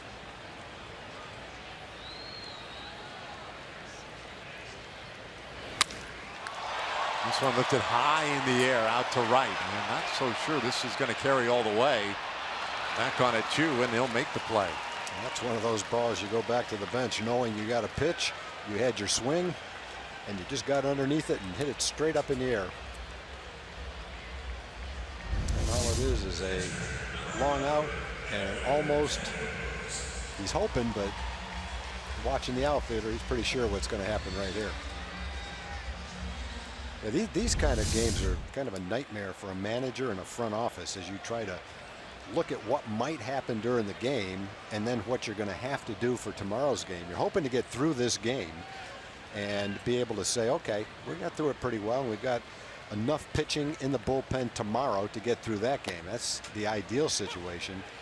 But as the game's going on, John Daniels and his staff, they have to be saying to themselves, okay, in a worst case scenario where we've used more pitchers than we want, longer than we want, how are we going to get through tomorrow? And you have to not just look at today, but what you're going to do tomorrow. So they're, I'm sure, going through all the contingency plans, looking at the possibilities if it doesn't go exactly how they want it to go today. Fortunately, they got 4 innings out of Claudio, and I'm sure they hope to maintain the lead and use everybody else for an inning and then see what you've got for tomorrow. Nick Martinez is scheduled to pitch tomorrow.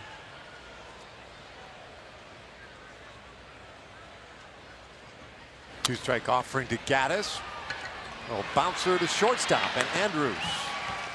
Well, ideally what you're hoping for right now after 5 pitches and 2 outs is for Sam to get Gurriel quickly and then be able to come out and pitch the 7th inning, get a multiple inning opportunity. Sam was one of the guys that wasn't available in last night's game. So if he pitches a lot tonight, he probably wouldn't be available tomorrow. But I think you'd sacrifice tomorrow if he's able to pitch multiple innings today.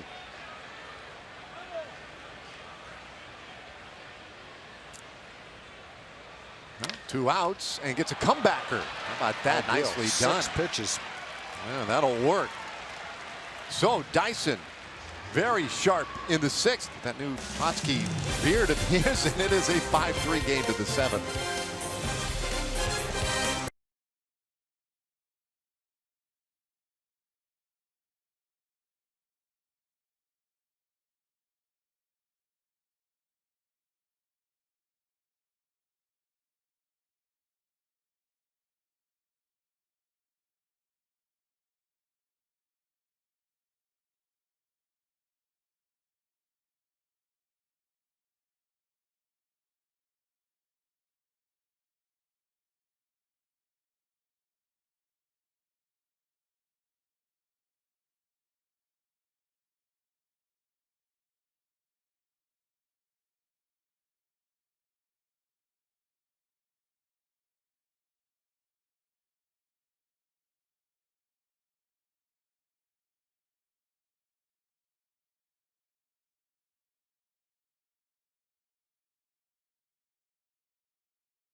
Is the AT&T high-speed replay.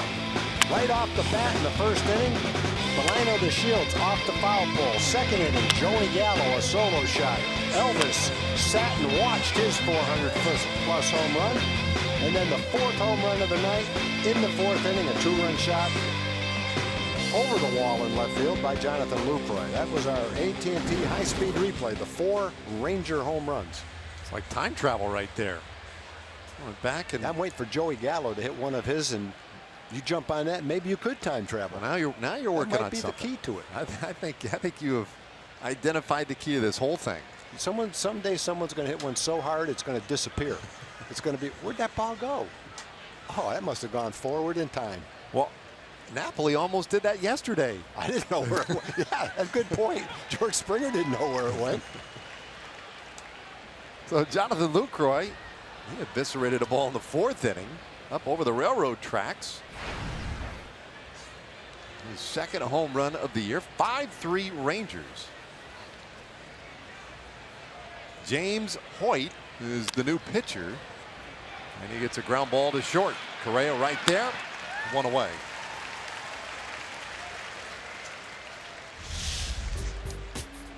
All right, the Texas Rangers are excited to bring you the first ever Game of Thrones theme night on Wednesday, July 5th. Rangers and the Red Sox.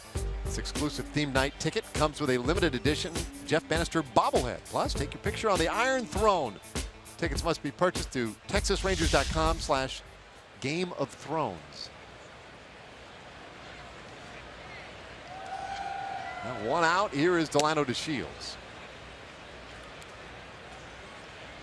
Delino with the leadoff homer in the first inning, 1 for 3 tonight. Look at the numbers toward the bottom of the screen there. The .732 OPS, on base plus slugging for DeShields.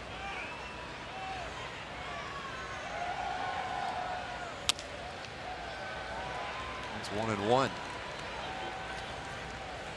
I mentioned that James Hoyt has come on. Mike Fiers done after his 6 innings tonight, and so the Rangers are now into that Astros bullpen. Just the 3rd game of the year for Hoyt, who made his big league debut last year with the Astros and pitched in 22 games in relief.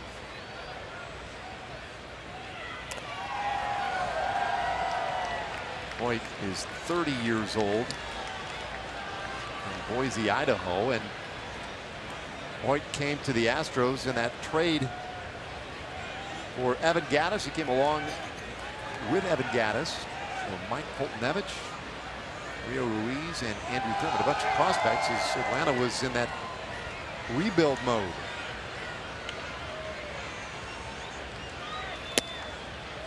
Two now.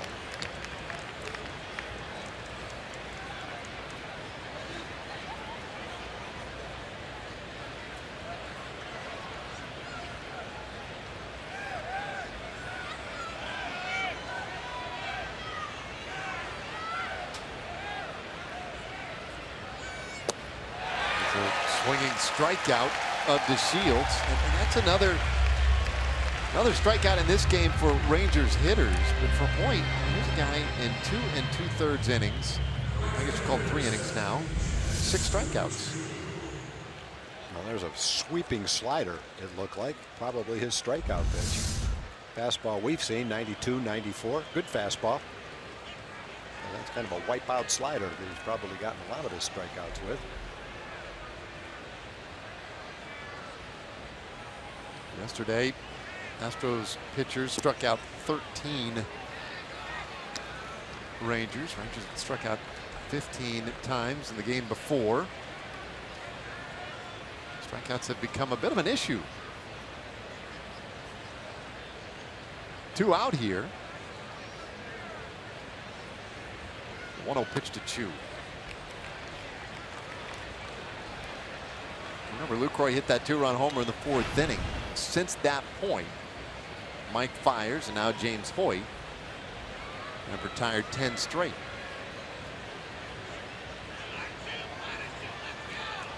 Wondering what Chu is smiling at. I think the throw back to the pitcher from Gattis hit his bat and rolled out toward third base. Of course, that was the same kind of thing that happened 2 years ago in that game in Toronto. Yeah. It was so wild. Of course, there were men on base. In that one, nobody on base here.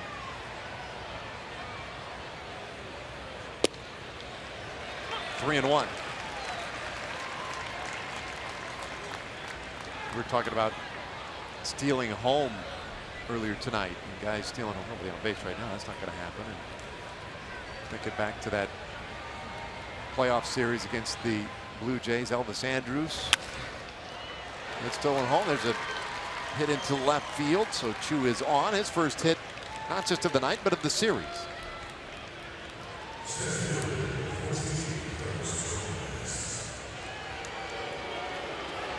Brings up Carlos Gomez.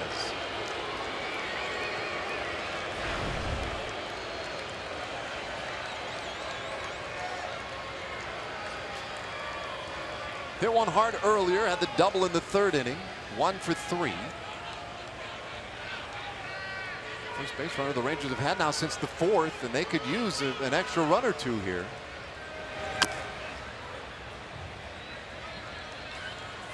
Yesterday, the Rangers took a lead into the bottom of the 7th, and that one was a 2-1 lead before the Astros got loose for 5 runs in the 7th inning. And would go on and win that game, and this is that time of game where the Astros have had all kinds of success this year. They have chewed up opposing bullpens.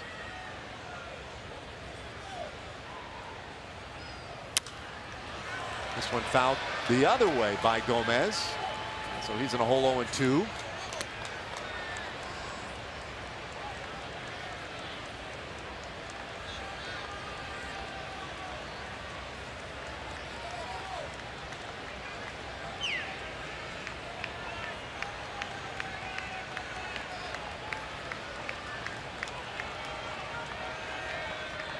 All 5 runs tonight have come on home runs for the Rangers, and there's a swing and a miss. So another strikeout. Gomez this time, and it ends the inning.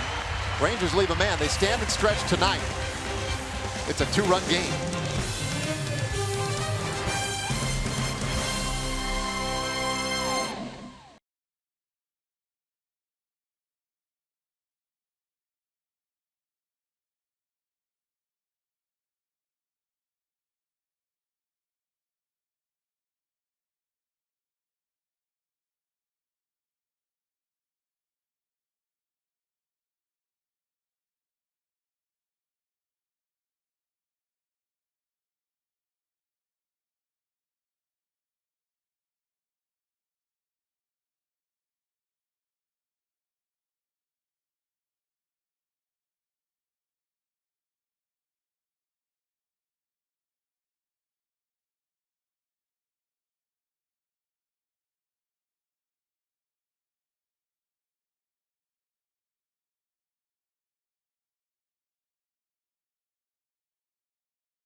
Time for our 4-game summary tonight. Alex Claudio pressed into a spot start. First start in his big league career as Cole Hamels pulled up with some discomfort in his oblique. And Alex Claudio did a fantastic job. Rangers, meanwhile, have chipped in with 4 home runs, which has given them a 5-3 lead as we go to the bottom of the 7th inning tonight. Bottom third of the order for the Astros coming. And Sam Dyson, who needed just 6 pitches in the 6th inning, out for a 7th.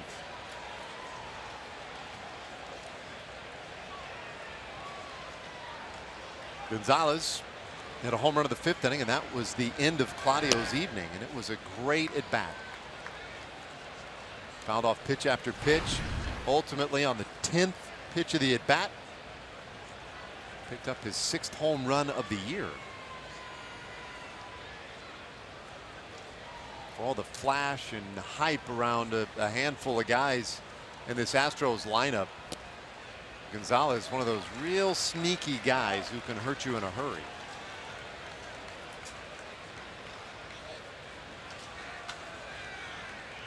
Marwin came up with the Astros, was used as a utility guy, usually in the middle of the infield. Not for his bat, but for his glove. They use him in the outfield now as well. He has turned into kind of that super utility guy. But he has, perhaps it's the way they've used him, but he has become really effective. And he draws a walk to begin our bottom of the 7th inning.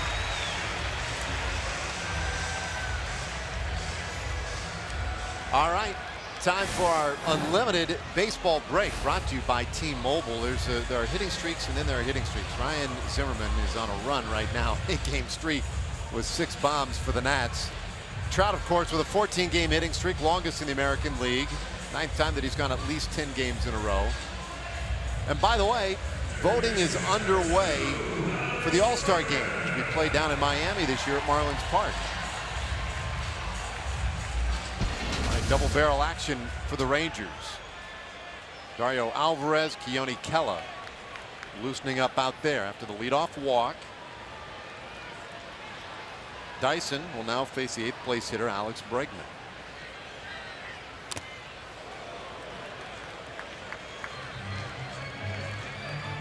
Bregman is lined out, popped out tonight, 0 for 2.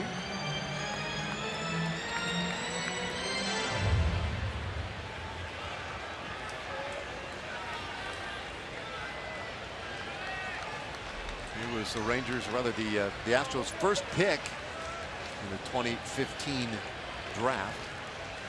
2nd player chosen overall.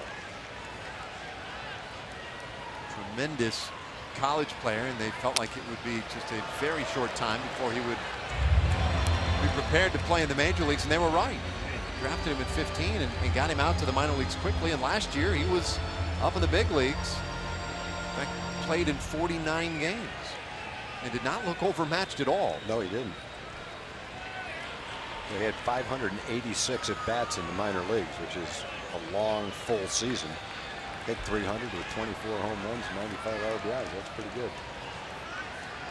Dyson with that good sinker would love a ground ball here at 0-2. Instead, this one lifted in the air to right. Chu with plenty of room out there, though. Has trouble with it. And finally tracks it down, 1 away.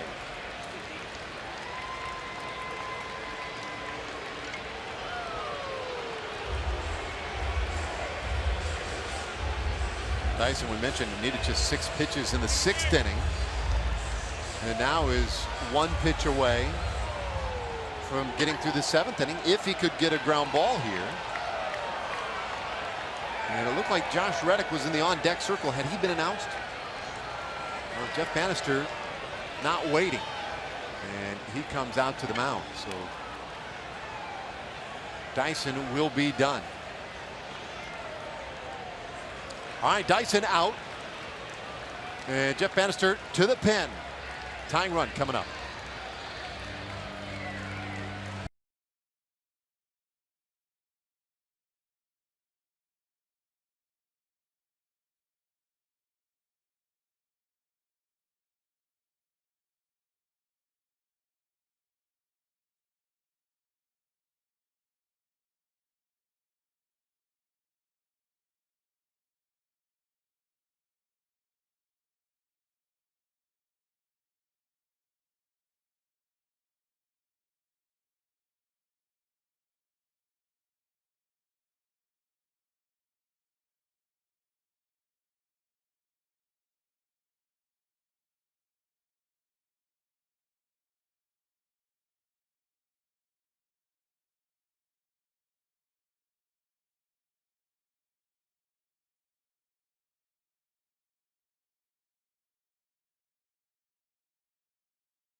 Brought to you by Southwest. Yes to low fares with nothing to hide. That's transparency. And by AT&T Internet. Visit AT&T.com/keepcalm to learn more. Bottom of the 7th inning. Gonzalez is at first. Josh Reddick will pinch hit here. And Dario Alvarez has come in from the bullpen. Pretty good numbers for Dario. He pitched an inning and a third, inning and 2/3, I think it was, in last night's ball game. And for the season, he's pitched 7 times, hasn't given up an earned run, and he's struck out 9 in 7 1/3.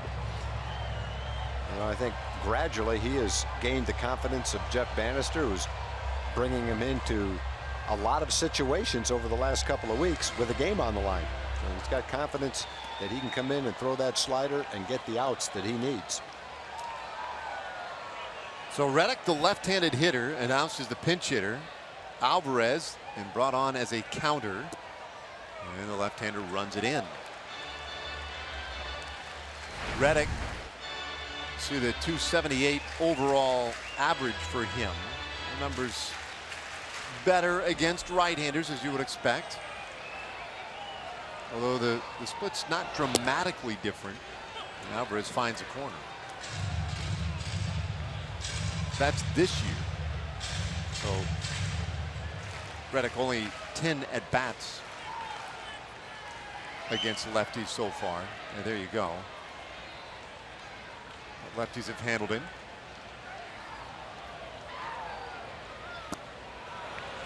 And he's in a hole 1 and 2. Now, in the course of his career, the splits show a much more dramatic difference. He's going to have to figure out how to hit that slider, because I doubt he's going to get a fastball to hit. If he does, it'll be a mistake. Not where Dario is trying to throw it.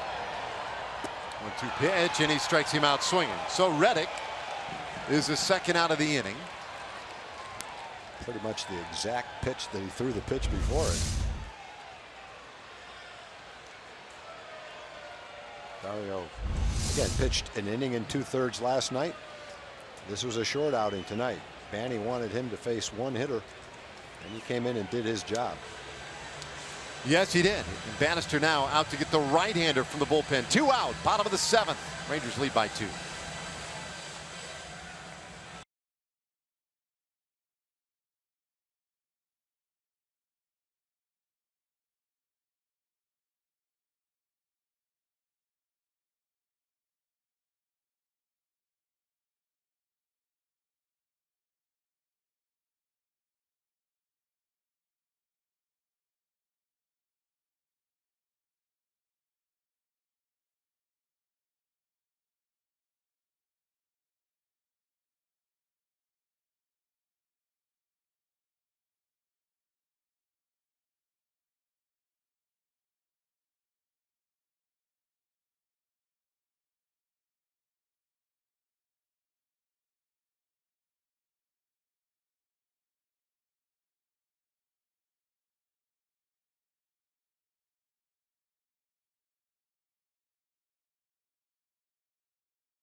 The 7th inning, and the next Throwback Thursday is on May 11th. Rangers and Padres for his 10,000 fans. Get a Papa John's Texas Rangers Throwback Thursday collector pin. The pin commemorating Yu Darvish as the 2013 American League strikeout leader. You get your tickets at TexasRangers.com or by calling 972-RANGERS. Keone Kela on in a big spot here in the 7th.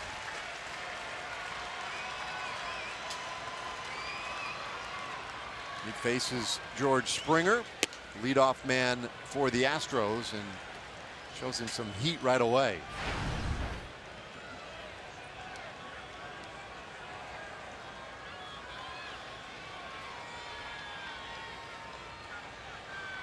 Infield back deep. Marwin Gonzalez, the runner at first, does not have great speed. Springer hits this ball hard out to center field. Gomez going back, and he gets there to make the play. So the inning is over. We'll go to the 8th. Rangers still lead by 2.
A week for you, Darvish, thanks in part to our own Emily Jones. You adopted a dog last weekend. There you see the picture. You went and got that little pit bull named Sage last weekend to save it from going to the pound. He tells us today that it all is not perfect with Sage so far. Sage is an athlete. What's Sage? Right up and over the fence. Now you says, hey, we've got dogs that are bigger than Sage, and yet Sage is the only one that has figured out a way to get up and over the fence. You says he's going to have to spend about 20 grand to improve the fence and make sure that Sage can't get over it. A pretty expensive dog that he adopted when you consider the fence adjustment, guys. Man, that is some athleticism right there. Is our first pitch.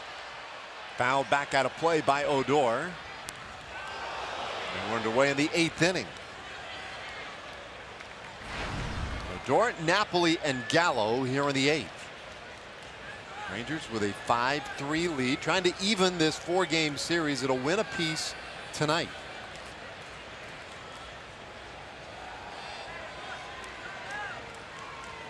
Hoyt pitched a scoreless 7th inning. Bins one a little bit high, 1-1 the count.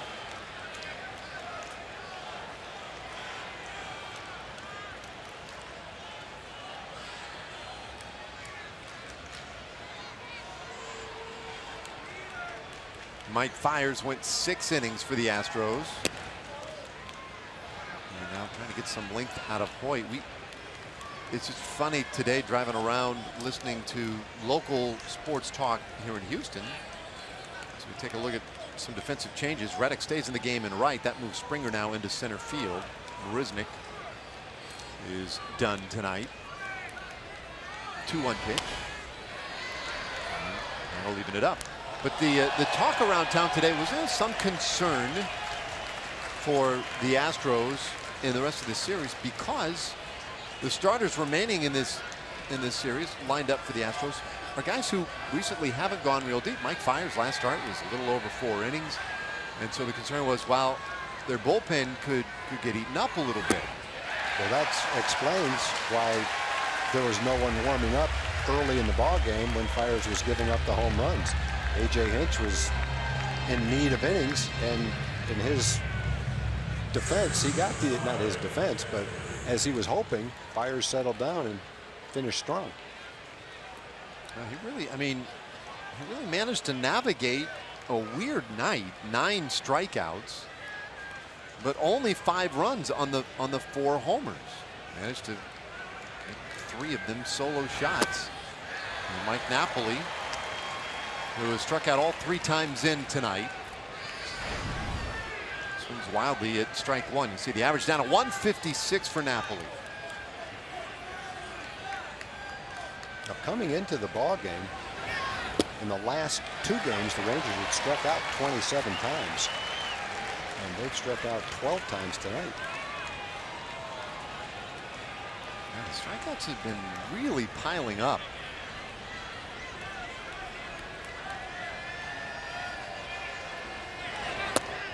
One off the plate, 1-2 the count now on Napoli.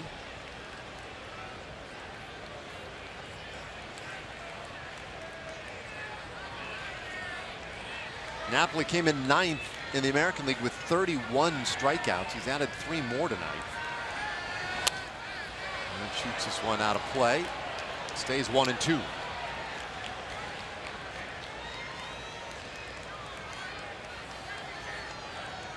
Rangers with a couple of guys looking for something, whatever it is, to get them on track.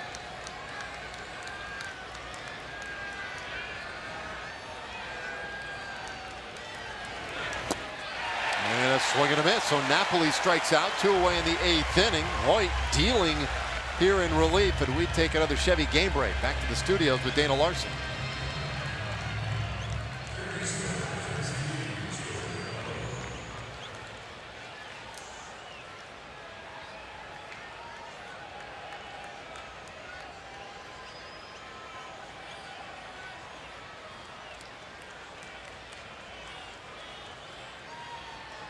Yeah, wow. Thanks, Dana. Get it out of your system, Aaron. Man. 12 home runs for the Yankees rookie.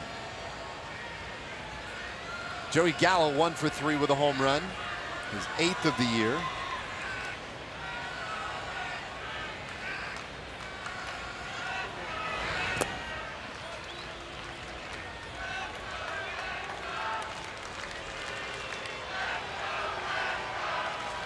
Joey's really working at getting a good pitch to hit, and he's making steady improvement. He was upset at the strikeout call in the last inning, the borderline pitch that he thought was low.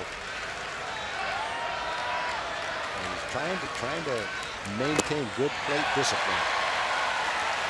Looking for a pitch to hit there, and it probably was wise to keep it down and out of the strike zone.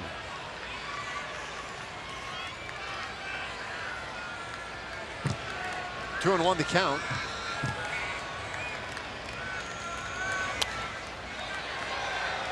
Just missed that one. Well, that has been, I'd say, the most discernible difference in his game has been the patience. He still struck out plenty, 34 times coming into today. But his ability to fight with 2 strikes, be a little more selective, has really been impressive. Yeah, he's second on the team with 13 walks.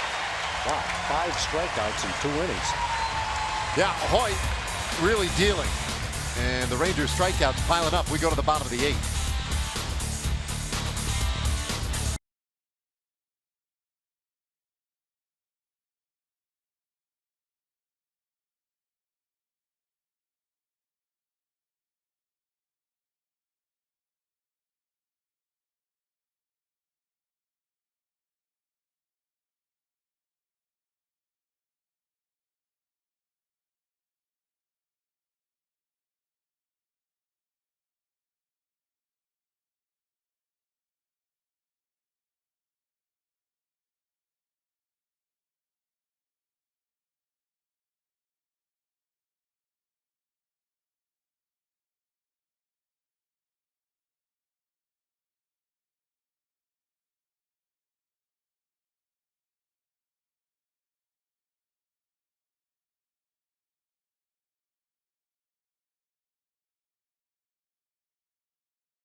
And we go to the bottom of the 8th inning.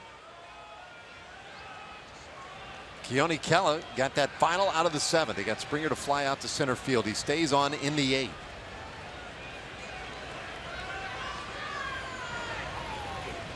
A powerful right-hander. Narrowly missed to Carlos Beltran. Kela, 6'1", 230 pounds, and you see the radar readings.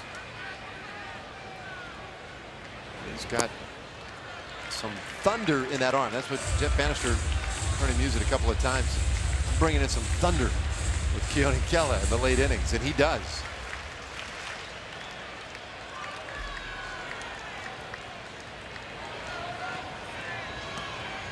It's all about power arms these days out of the bullpen, and here's his swing, and this ball is lifted out to left field. Long run out there for Gomez, and he'll have to take it off the fence. So Beltran, with his 3rd hit of the night, starts the 8th with a double.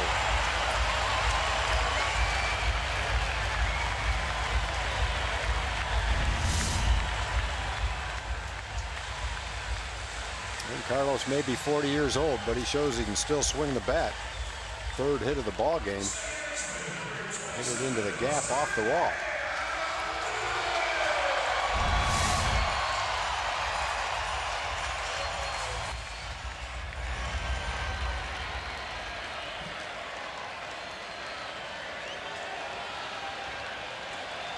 Ryan Rua in left field.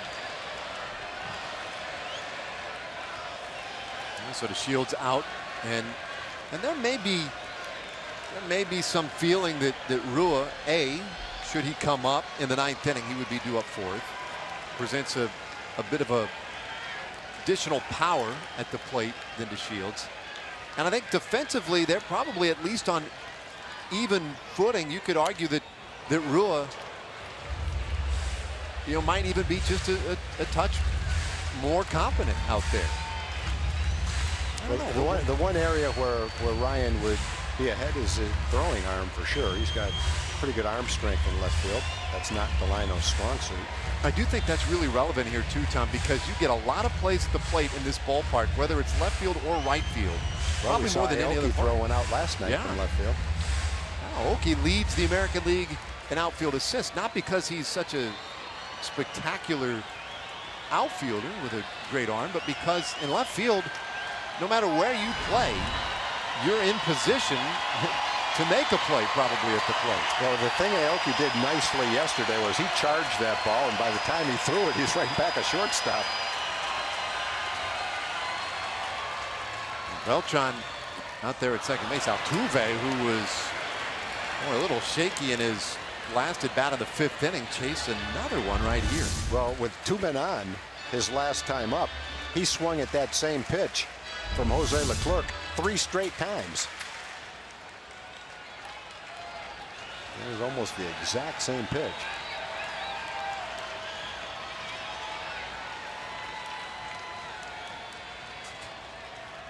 Kela with that long pause. And similar. Altuve, he would have swung at it again if it was as far outside as the other 3. I mean, he looks like it's almost like a tick at the moment. He kicks that back foot out, lunges out on the front left foot, and just throws the bat head out there every time. It looked like he's shooting for the Crawford boxes. He swung at the pitch. That time it wasn't quite as far away in his low, and he was able to get a piece of it. And he laid off at that time. Beltran opened the 8th inning with a double. He's out there in scoring position. That double now has him tied 3rd all time, tied with Pete Rose, with 1,041 extra base hits in his career.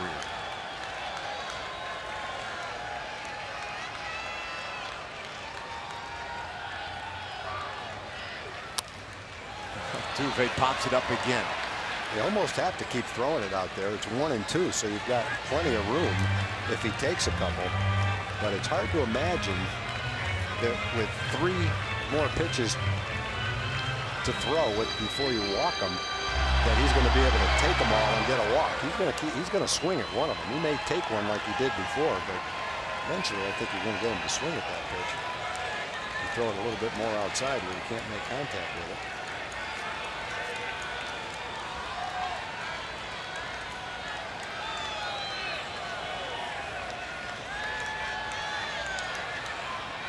Altuve back in there again. Kelly just missed 2-2. I think that's the way Keone and Jonathan are thinking.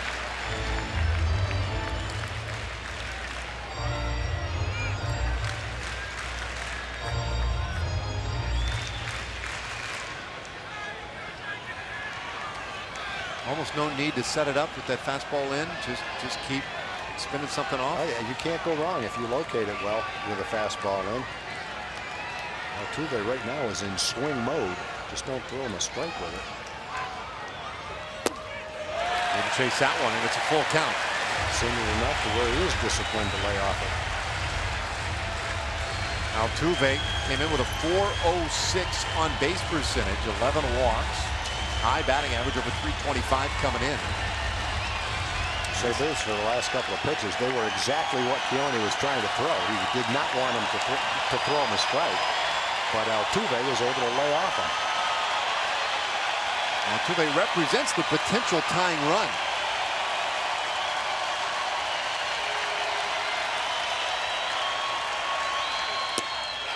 And he's on.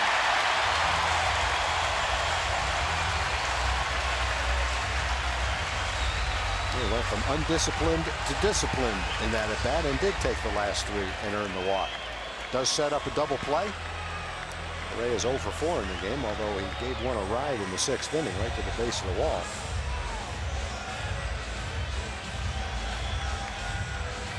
So a lot to discuss now out there on the mound.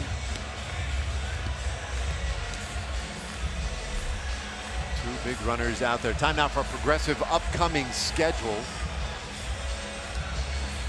When we're done with this one, we'll be halfway through this 4-game series. Back out here again tomorrow night. Our coverage beginning at 6:30. A day game on Thursday, getaway day.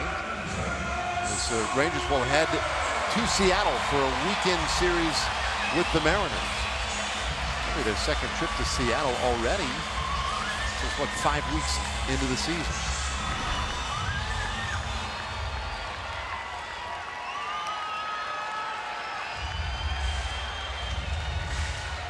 Now once again, it's interesting in the late innings. Cole Hamels unable to make the start tonight. Injured himself warming up before the game. It's been the bullpen all the way today. Claudio for 4, Leclerc, Dyson, Alvarez, and now Keone Kela. Carlos Correa in a whole 0-1. Take a look at what is left out there for Jeff Bannister. Jeremy Jeffress, Tony Barnett, Matt Bush.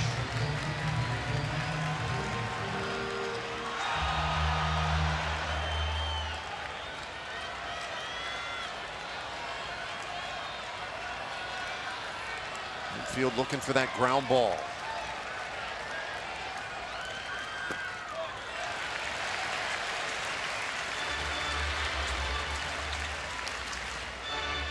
Correa has grounded out twice tonight.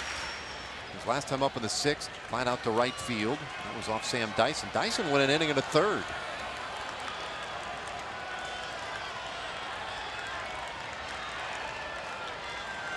Kela got the final out of the 7th, but a double and a walk greeted him in this 8th inning.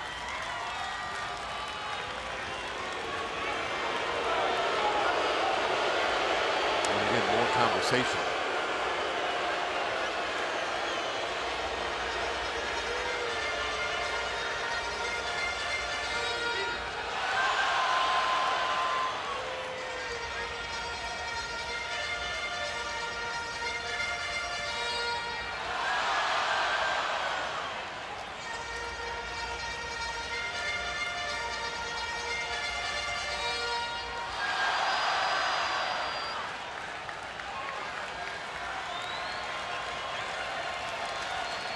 Kela against Correa.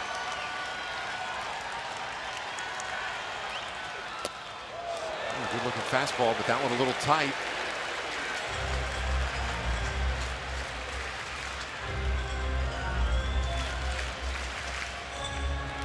Gallo, young gun, 23 years old. Correa, 22 years old.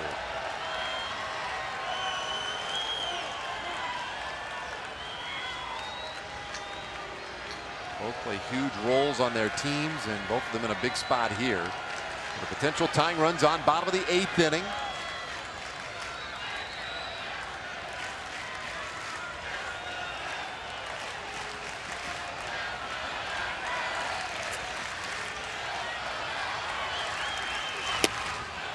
Two and two. Location with that pitch, up, out over the plate, 97 miles an hour.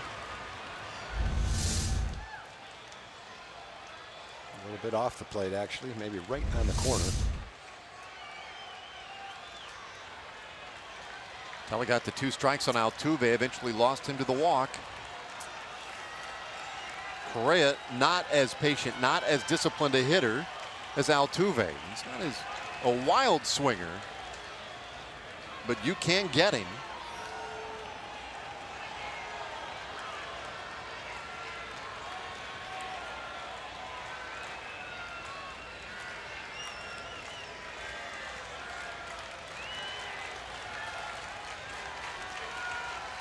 Long pause again.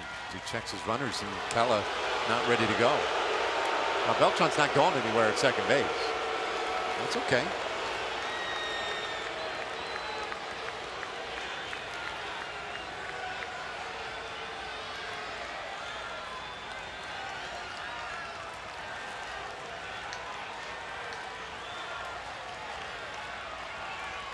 Love a ground ball, but he'll take a strikeout if he can get it. And he got it. Strikes out Correa. 1 away in the 8th inning. That's a huge strikeout, obviously. First and second, nobody out. Throwing to the 97-mile-an-hour fastball. And he dropped a changeup right on top of home plate. That really fooled Correa and got the swing and a miss. Nice job by Jonathan to keep that ball in front of him. Goes down and makes sure he blocks that ball.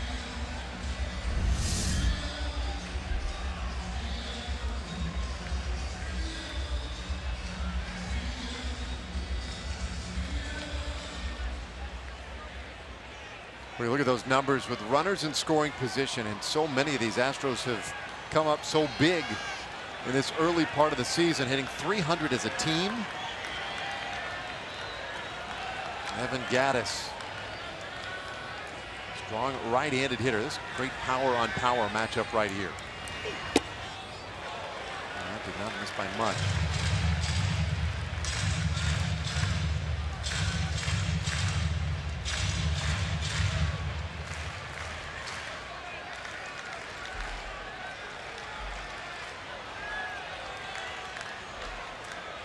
Gattis has managed to stay out of the double play for the most part this year. Just once.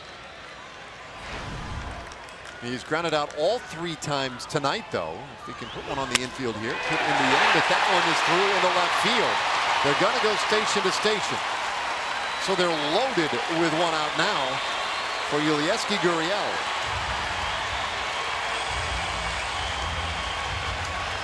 That's now a 7-game hitting streak for Evan Gattis. Yeah, Gattis has big-time power, but he takes a very controlled, short, quick swing. And he doesn't strike out a lot.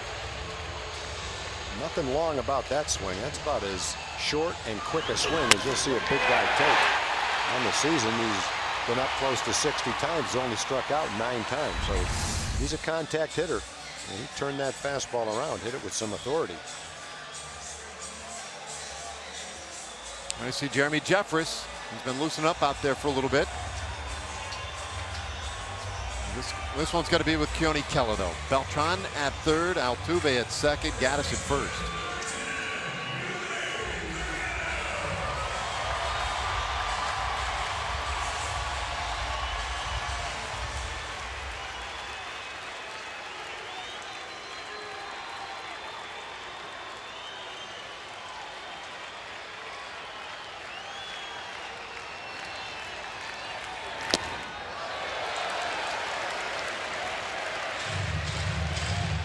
talked about throwing the fastball in effectively. That one gets Gurriel to move his feet a little bit, get him off the plate. A lot of these Astros hitters like to dive out over the plate. It's a good start to the at-bat for Gallo.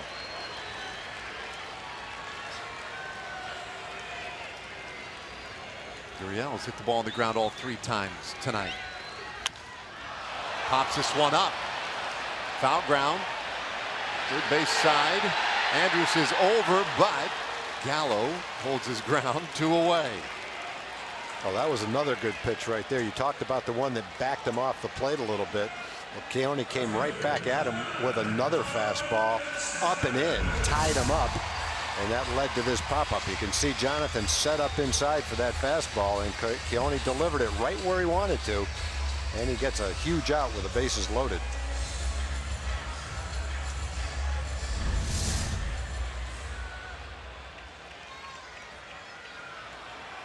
Well, now it's Marwin Gonzalez, 2 out in the inning.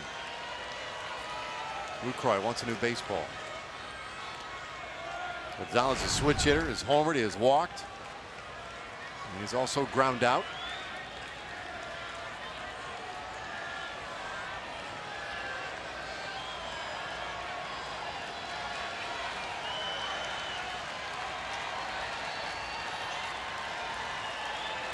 Gonzalez had 6 extra base hits, 7 extra base hits, and 6 of them have been home runs. Not hitting for much of an average, but he's hitting the long ball.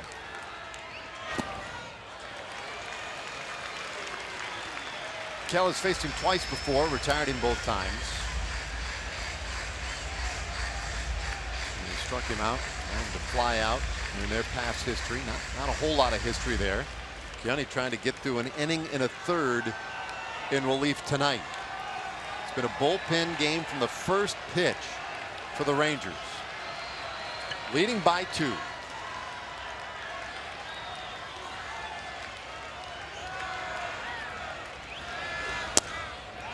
2-0. Almost completely still at this time of night. The flag's out in straightaway center field, just starting to show some movement.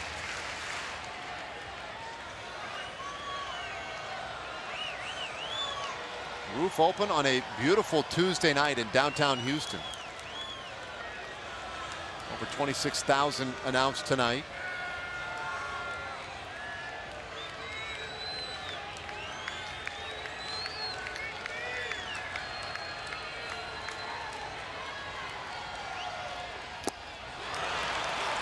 Two and 1.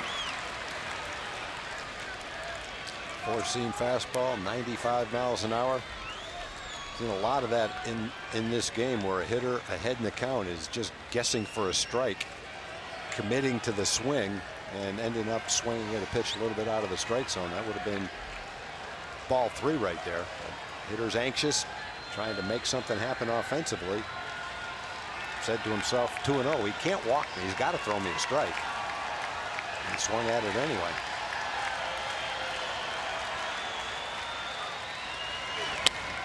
This ball hit well down the right field line. Chu is back in the corner, and that's a grand slam.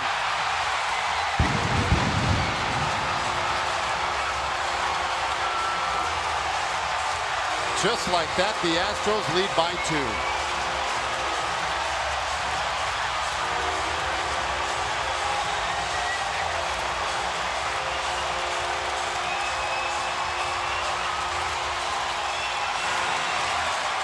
Big day for Gonzalez. Hit a home run to right field right-handed. And he kept that one just fair. He got ahead in the count 2-0 and had the luxury of looking for a fastball. He swung at a pitch out of the strike zone, 2-0. And that time he got one he could handle and hit it high and just barely fair down the right field line. First grand slam of the year for the Astros. It's put them in front by 2. Yoni Kela out. Bannister back to the bullpen. We'll have the new pitcher in a moment.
Jimmy John's delivery of the game moments ago.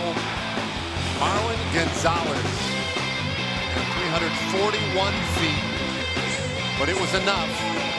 A grand slam first of the year for the Astros. They erase the 2-run deficit and take the 2-run lead in the bottom of the 8th inning. Well, he's looking fastball all the way with a 2-0 count. Swinging a ball and then got a pitch pretty close to the middle of the plate. Got underneath it, but right down the line. He got enough of it. Numbers for Jeremy on the season. 15th game for Jeremy. Yeah, I mean, he appears in just about all of them. And in this case, just needs 1 out to get us to the 9th inning. It's 2-0 on Alex Bregman. Bregman 0 for 3 tonight.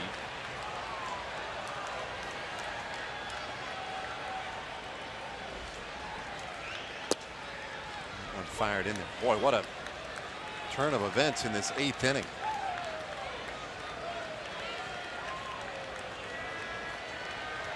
Gallo was close on so many different occasions, but ultimately the Astros got to him, and Bregman squares the count at 2-2.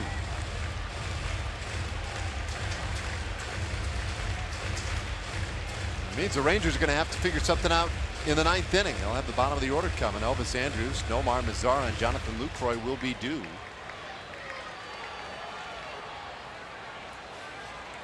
Jeffers just trying to get him there. The right-hander's 2-2 pitch. It's a full count.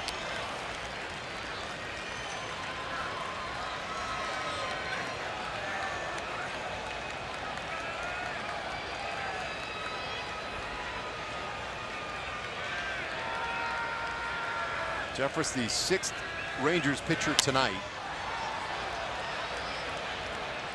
Count stays 3-2 on Bregman. 12 runs in the game. Every run has scored on a home run. Astros have hit 3. Gonzalez has knocked in 5. Altuve hit a 2-run homer. Rangers hit 4 for their 5 runs. Gonzalez now tied for the lead with 7 home runs for the Astros. This one hit sharply to right field for Bregman. So Astros keep the inning alive. The Astros swinging the bats here in the 8th inning. Last night in this 5-run 7th inning, they had a couple of little infield hits, little dribblers. And tonight in the 8th inning, they've had a 4-run inning on the grand slam. They've had 4 sharply hit balls. Beltran's double. Gaddis ripped a single to left. Bregman ripped a single to right. Of course, Gonzalez hit the grand slam. Sharply hit balls for the Astros here in the 8th inning.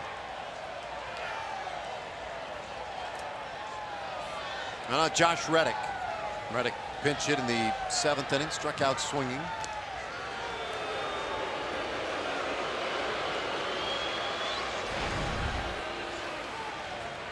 Yesterday, the Rangers took a lead to the bottom of the 7th inning before the Astros came back to win 6-2. Today, they took a lead into the bottom of the 8th inning. But again, the Astros have come back.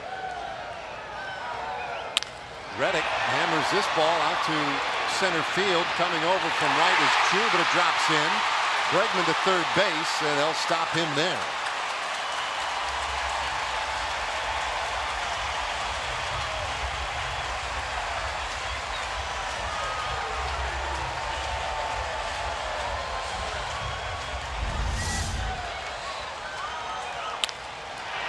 He hit it off the end of the bat. The ball didn't really carry all that well, but he placed it well. No one could get to it.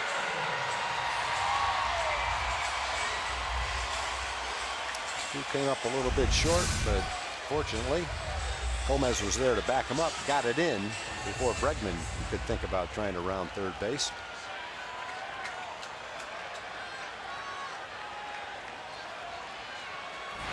Ninth batter of the inning. Astros leadoff man George Springer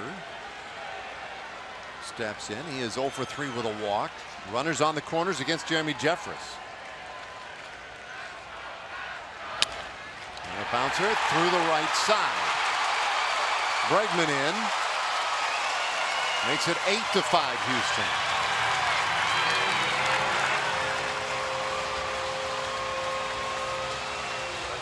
Boy, the Rangers were within 1 out of getting out of the inning with a lead. But since that point in time, there's been 4 straight hits. Can't get that last out.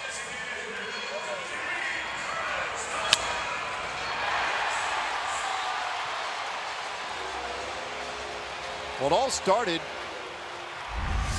with Carlos Beltran doubling off Keone Kela to start this 8th inning, and here he is again.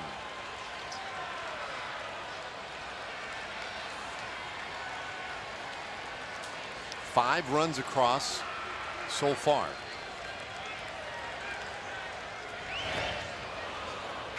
Jeffress has given up 3 straight singles to the 3 men he has faced. He came in following the grand slam by Marwin Gonzalez.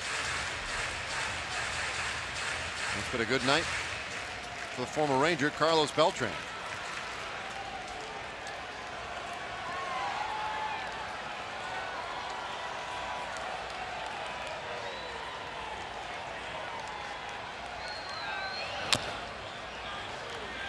Two.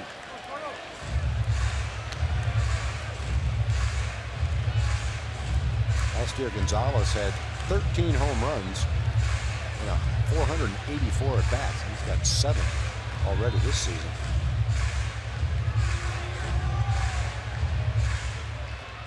And again, you're not going to hear a ton about him this summer. I mean, unless, of course, he keeps up this pace. He's been up less than 60 times.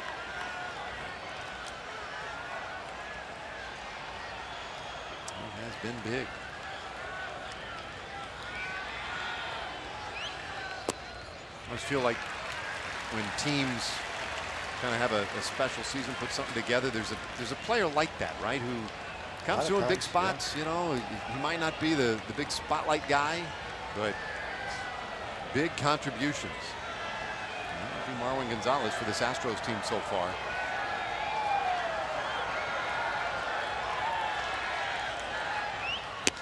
There's a swing and a miss, so Jeffress takes care of Beltran. The inning mercifully is over. 5-run score. But now it's going to be up to Elvis Andrus, Nomar Mazara, and Jonathan Lucroy in the 9th.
What?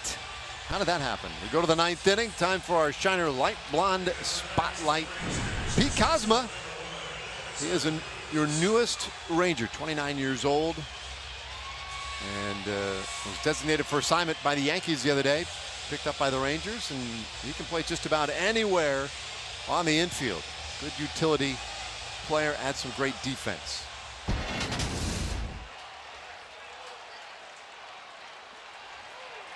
That was been primarily a shortstop, but he plays all the infield positions. Has played left field before. Obviously fills the role that Jurickson Profar had. Ken Giles not available tonight. Luke Gregerson gets the crack at the save. He gets strike one in there to Elvis Andrus. Elvis homered back in the 4th inning. Rangers have hit 4 home runs today, but right now that is not going to be enough.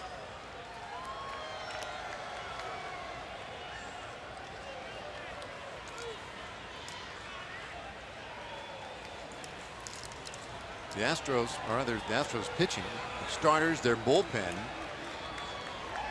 have been very good late. We talk about what their offense has done. Andrus trying to hold up. He did. Well, yesterday was a 5-run 7th inning for the Astros. Today a 5-run 8th. And that has stolen the attention from the fact that after the 4th inning in these 2 games, they have limited the Rangers to 1 hit. Did he go that time? Yeah. Matt Holberg, the plate umpire, didn't need any help.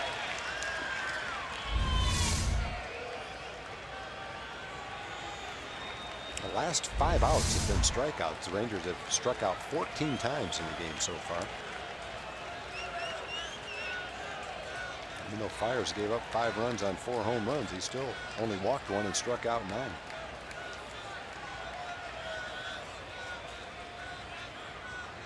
And that is just off the plate.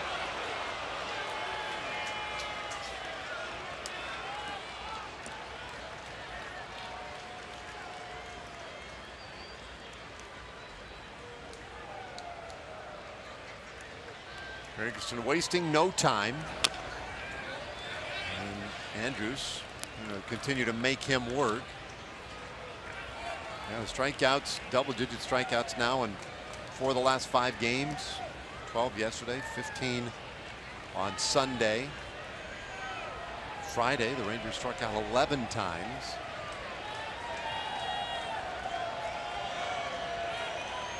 Feast or famine at times. The 3-2 pitch. Ooh, fouled off of Holberg's face mask.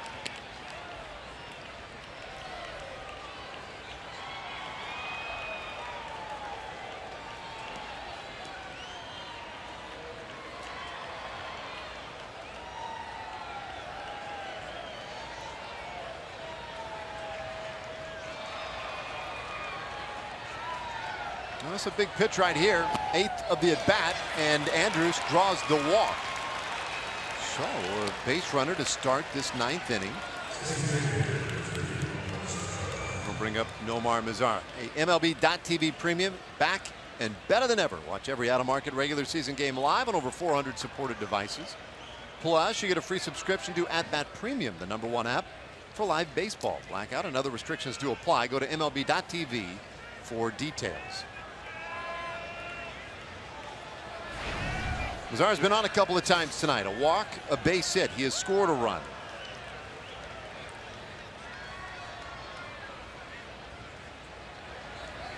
Rangers very much in need of base runners, down by 3. Well, he's not. Gregerson not exactly lighting it up here in the 9th inning. Trying to open the door for the Rangers. Score 5, take a 3-run lead, and walk the leadoff hitter on a 3-2 slider. Now you're behind the next guy. Trying to get some men on, bring that tying run to the plate. He had been really good at getting strike 1 in there to opposing hitters. Bounces back after ball 1 here. And evens the count on Mazara. Gregerson's overall numbers don't look great. This is 13th outing, and his ERA is over 5, but all of the damage came in 1 relief appearance for him. Behind here, though, 2-1 after walking Andrus. Gregerson gave up 6 runs on 5 hits in a 1/3 of an inning back in the first week of the season against Kansas City. Other than that, he has been scoreless in his other 11 appearances this year.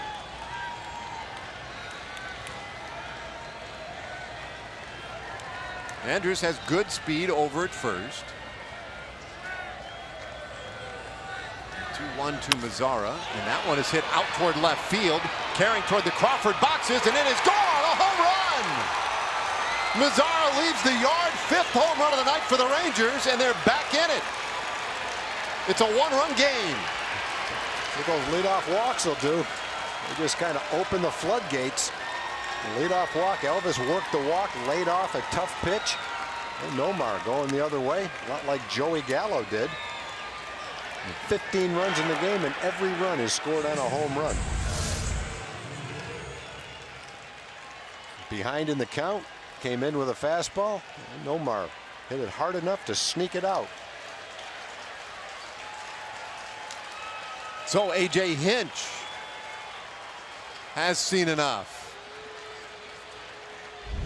As he heads to the mound, Will Harris will be heading in for the Astros. It's a 1-run game, nobody out in the 9th.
Runs in the game.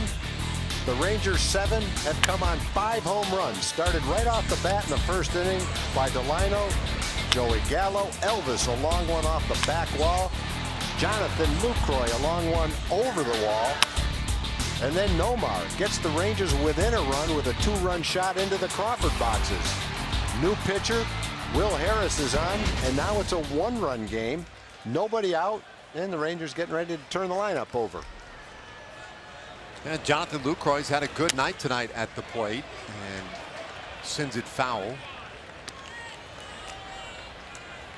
Harris becomes the 4th pitcher of the night for Houston. Mike Fiers went 6, gave way to James Hoyt, Luke Gregerson, and now Harris in his 11th game of the year. He's been very good. It is 1-1 to Lucroy, who has a couple of hits and 3 tries, including the home run.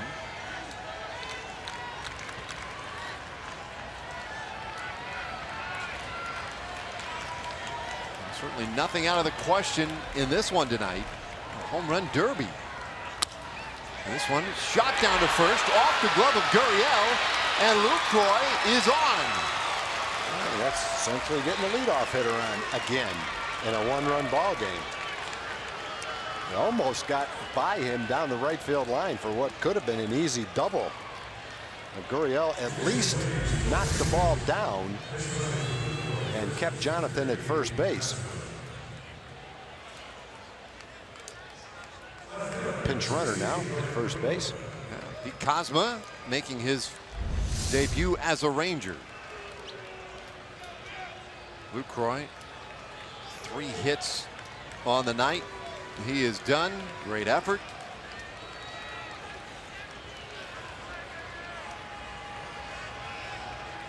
Cosmo, a very big run in that back pocket is draws a throw immediately. Meanwhile, Ryan Rule will get his first at bat of the game. Came in to play defense in the bottom of the 8th inning, placing Delano DeShields, who homered to start the game. And Harris starts him off with ball 1. Cosma, just in case you're curious, 8 big league stolen bases. Primarily playing in the National League, coming up in 2011 with the Cardinals. Last year, his first year in the American League, played just 11 games with the Yankees. He's going. And this one down the right field line, but foul.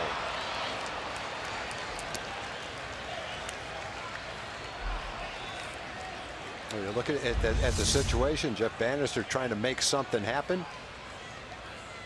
Harris is behind in the count, 1 ball and no strikes. Feeling that would be a strike. Good pitch for Ryan to hit. Ryan hit it sharply, but a little bit foul down the right field line. Good try.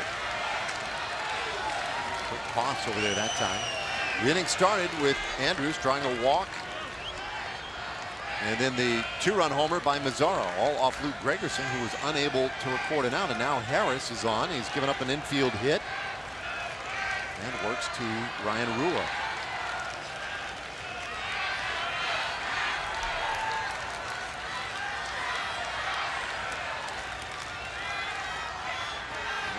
Continuing to worry about Cosmo.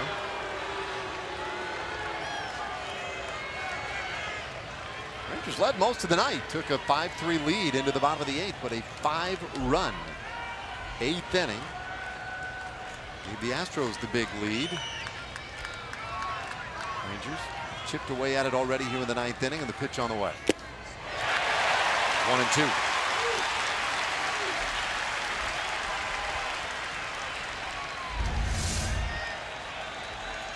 Harris throws a lot of cutters. That was a cutter. Started out inside, caught the inside corner. 90-91 with that cutter. He throws it a lot.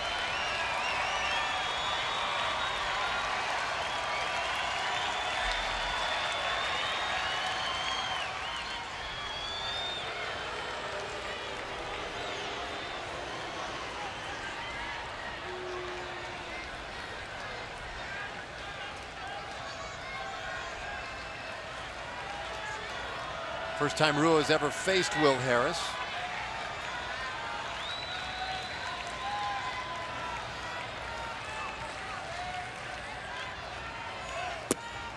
He takes it outside. It's 2-2. Good pitch to lay off. Tough pitch to lay off. Breaking ball. And a curve ball. Probably threw it exactly where he wanted to, trying to get Ryan to chase it, but he laid off it. Harris, 32 years old. Both doing the big leagues in 2012 with the Rockies, and he gets Rua swinging.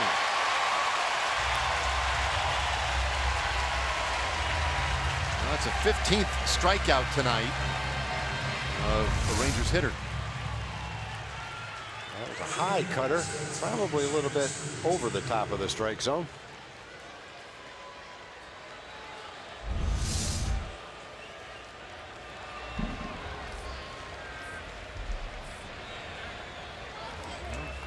Conversation out there as they discuss Shin-Soo Choo, who's coming up. A short conversation. 21 hits in this game. 8 home runs.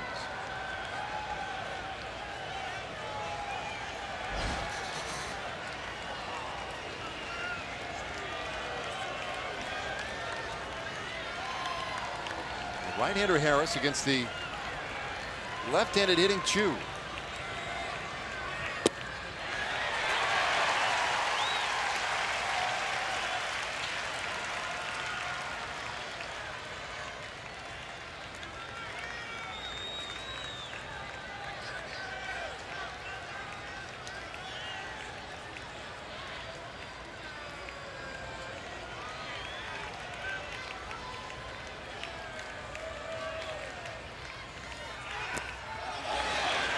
That one bounces off the plate. Kozma now in scoring position. Wow. So a break for the Rangers. They get that all-important runner out to second. Just like Ryan Rua laid down a sacrifice bunt. Gaddis tried to backhand that ball, but when it bounced over his glove. Straight up in the air. All it takes is a single. Wow, that was a ridiculous bounce. A wild pitch now.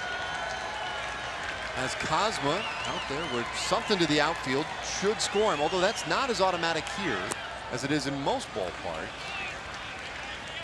Just because the corner outfielders almost have to play a little more shallow. It's hard to play too deep in this ballpark. Gonzalez, it's a really deep shortstop he's playing out there right now in left.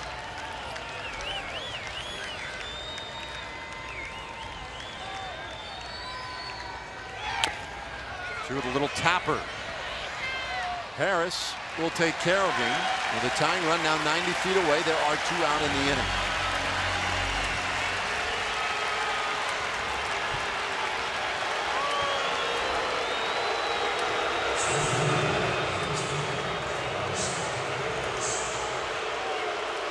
Fans pretty vocal with Carlos Gomez coming to the plate. What? Certainly creates an interesting matchup for the end of this game. We've got a highly motivated hitter right here. Hopefully Harris gives him a good pitch to hit. Gomez had a double earlier tonight. Back in the third, he's 1 for 4. Rangers looking for their first hit with a runner in scoring position tonight. Big swing.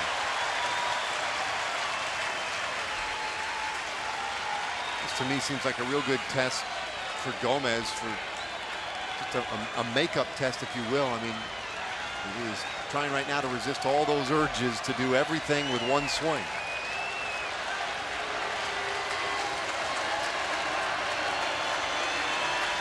Oriel tied at first.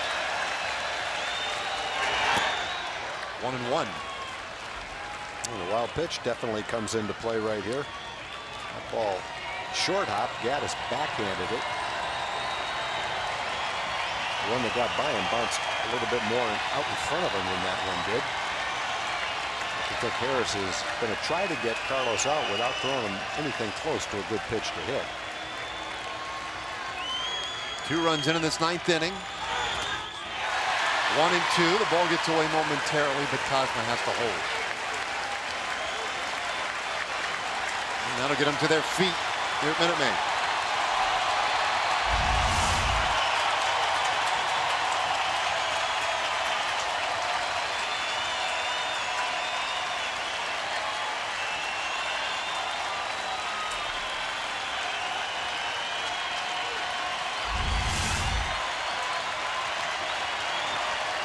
Tying run at third.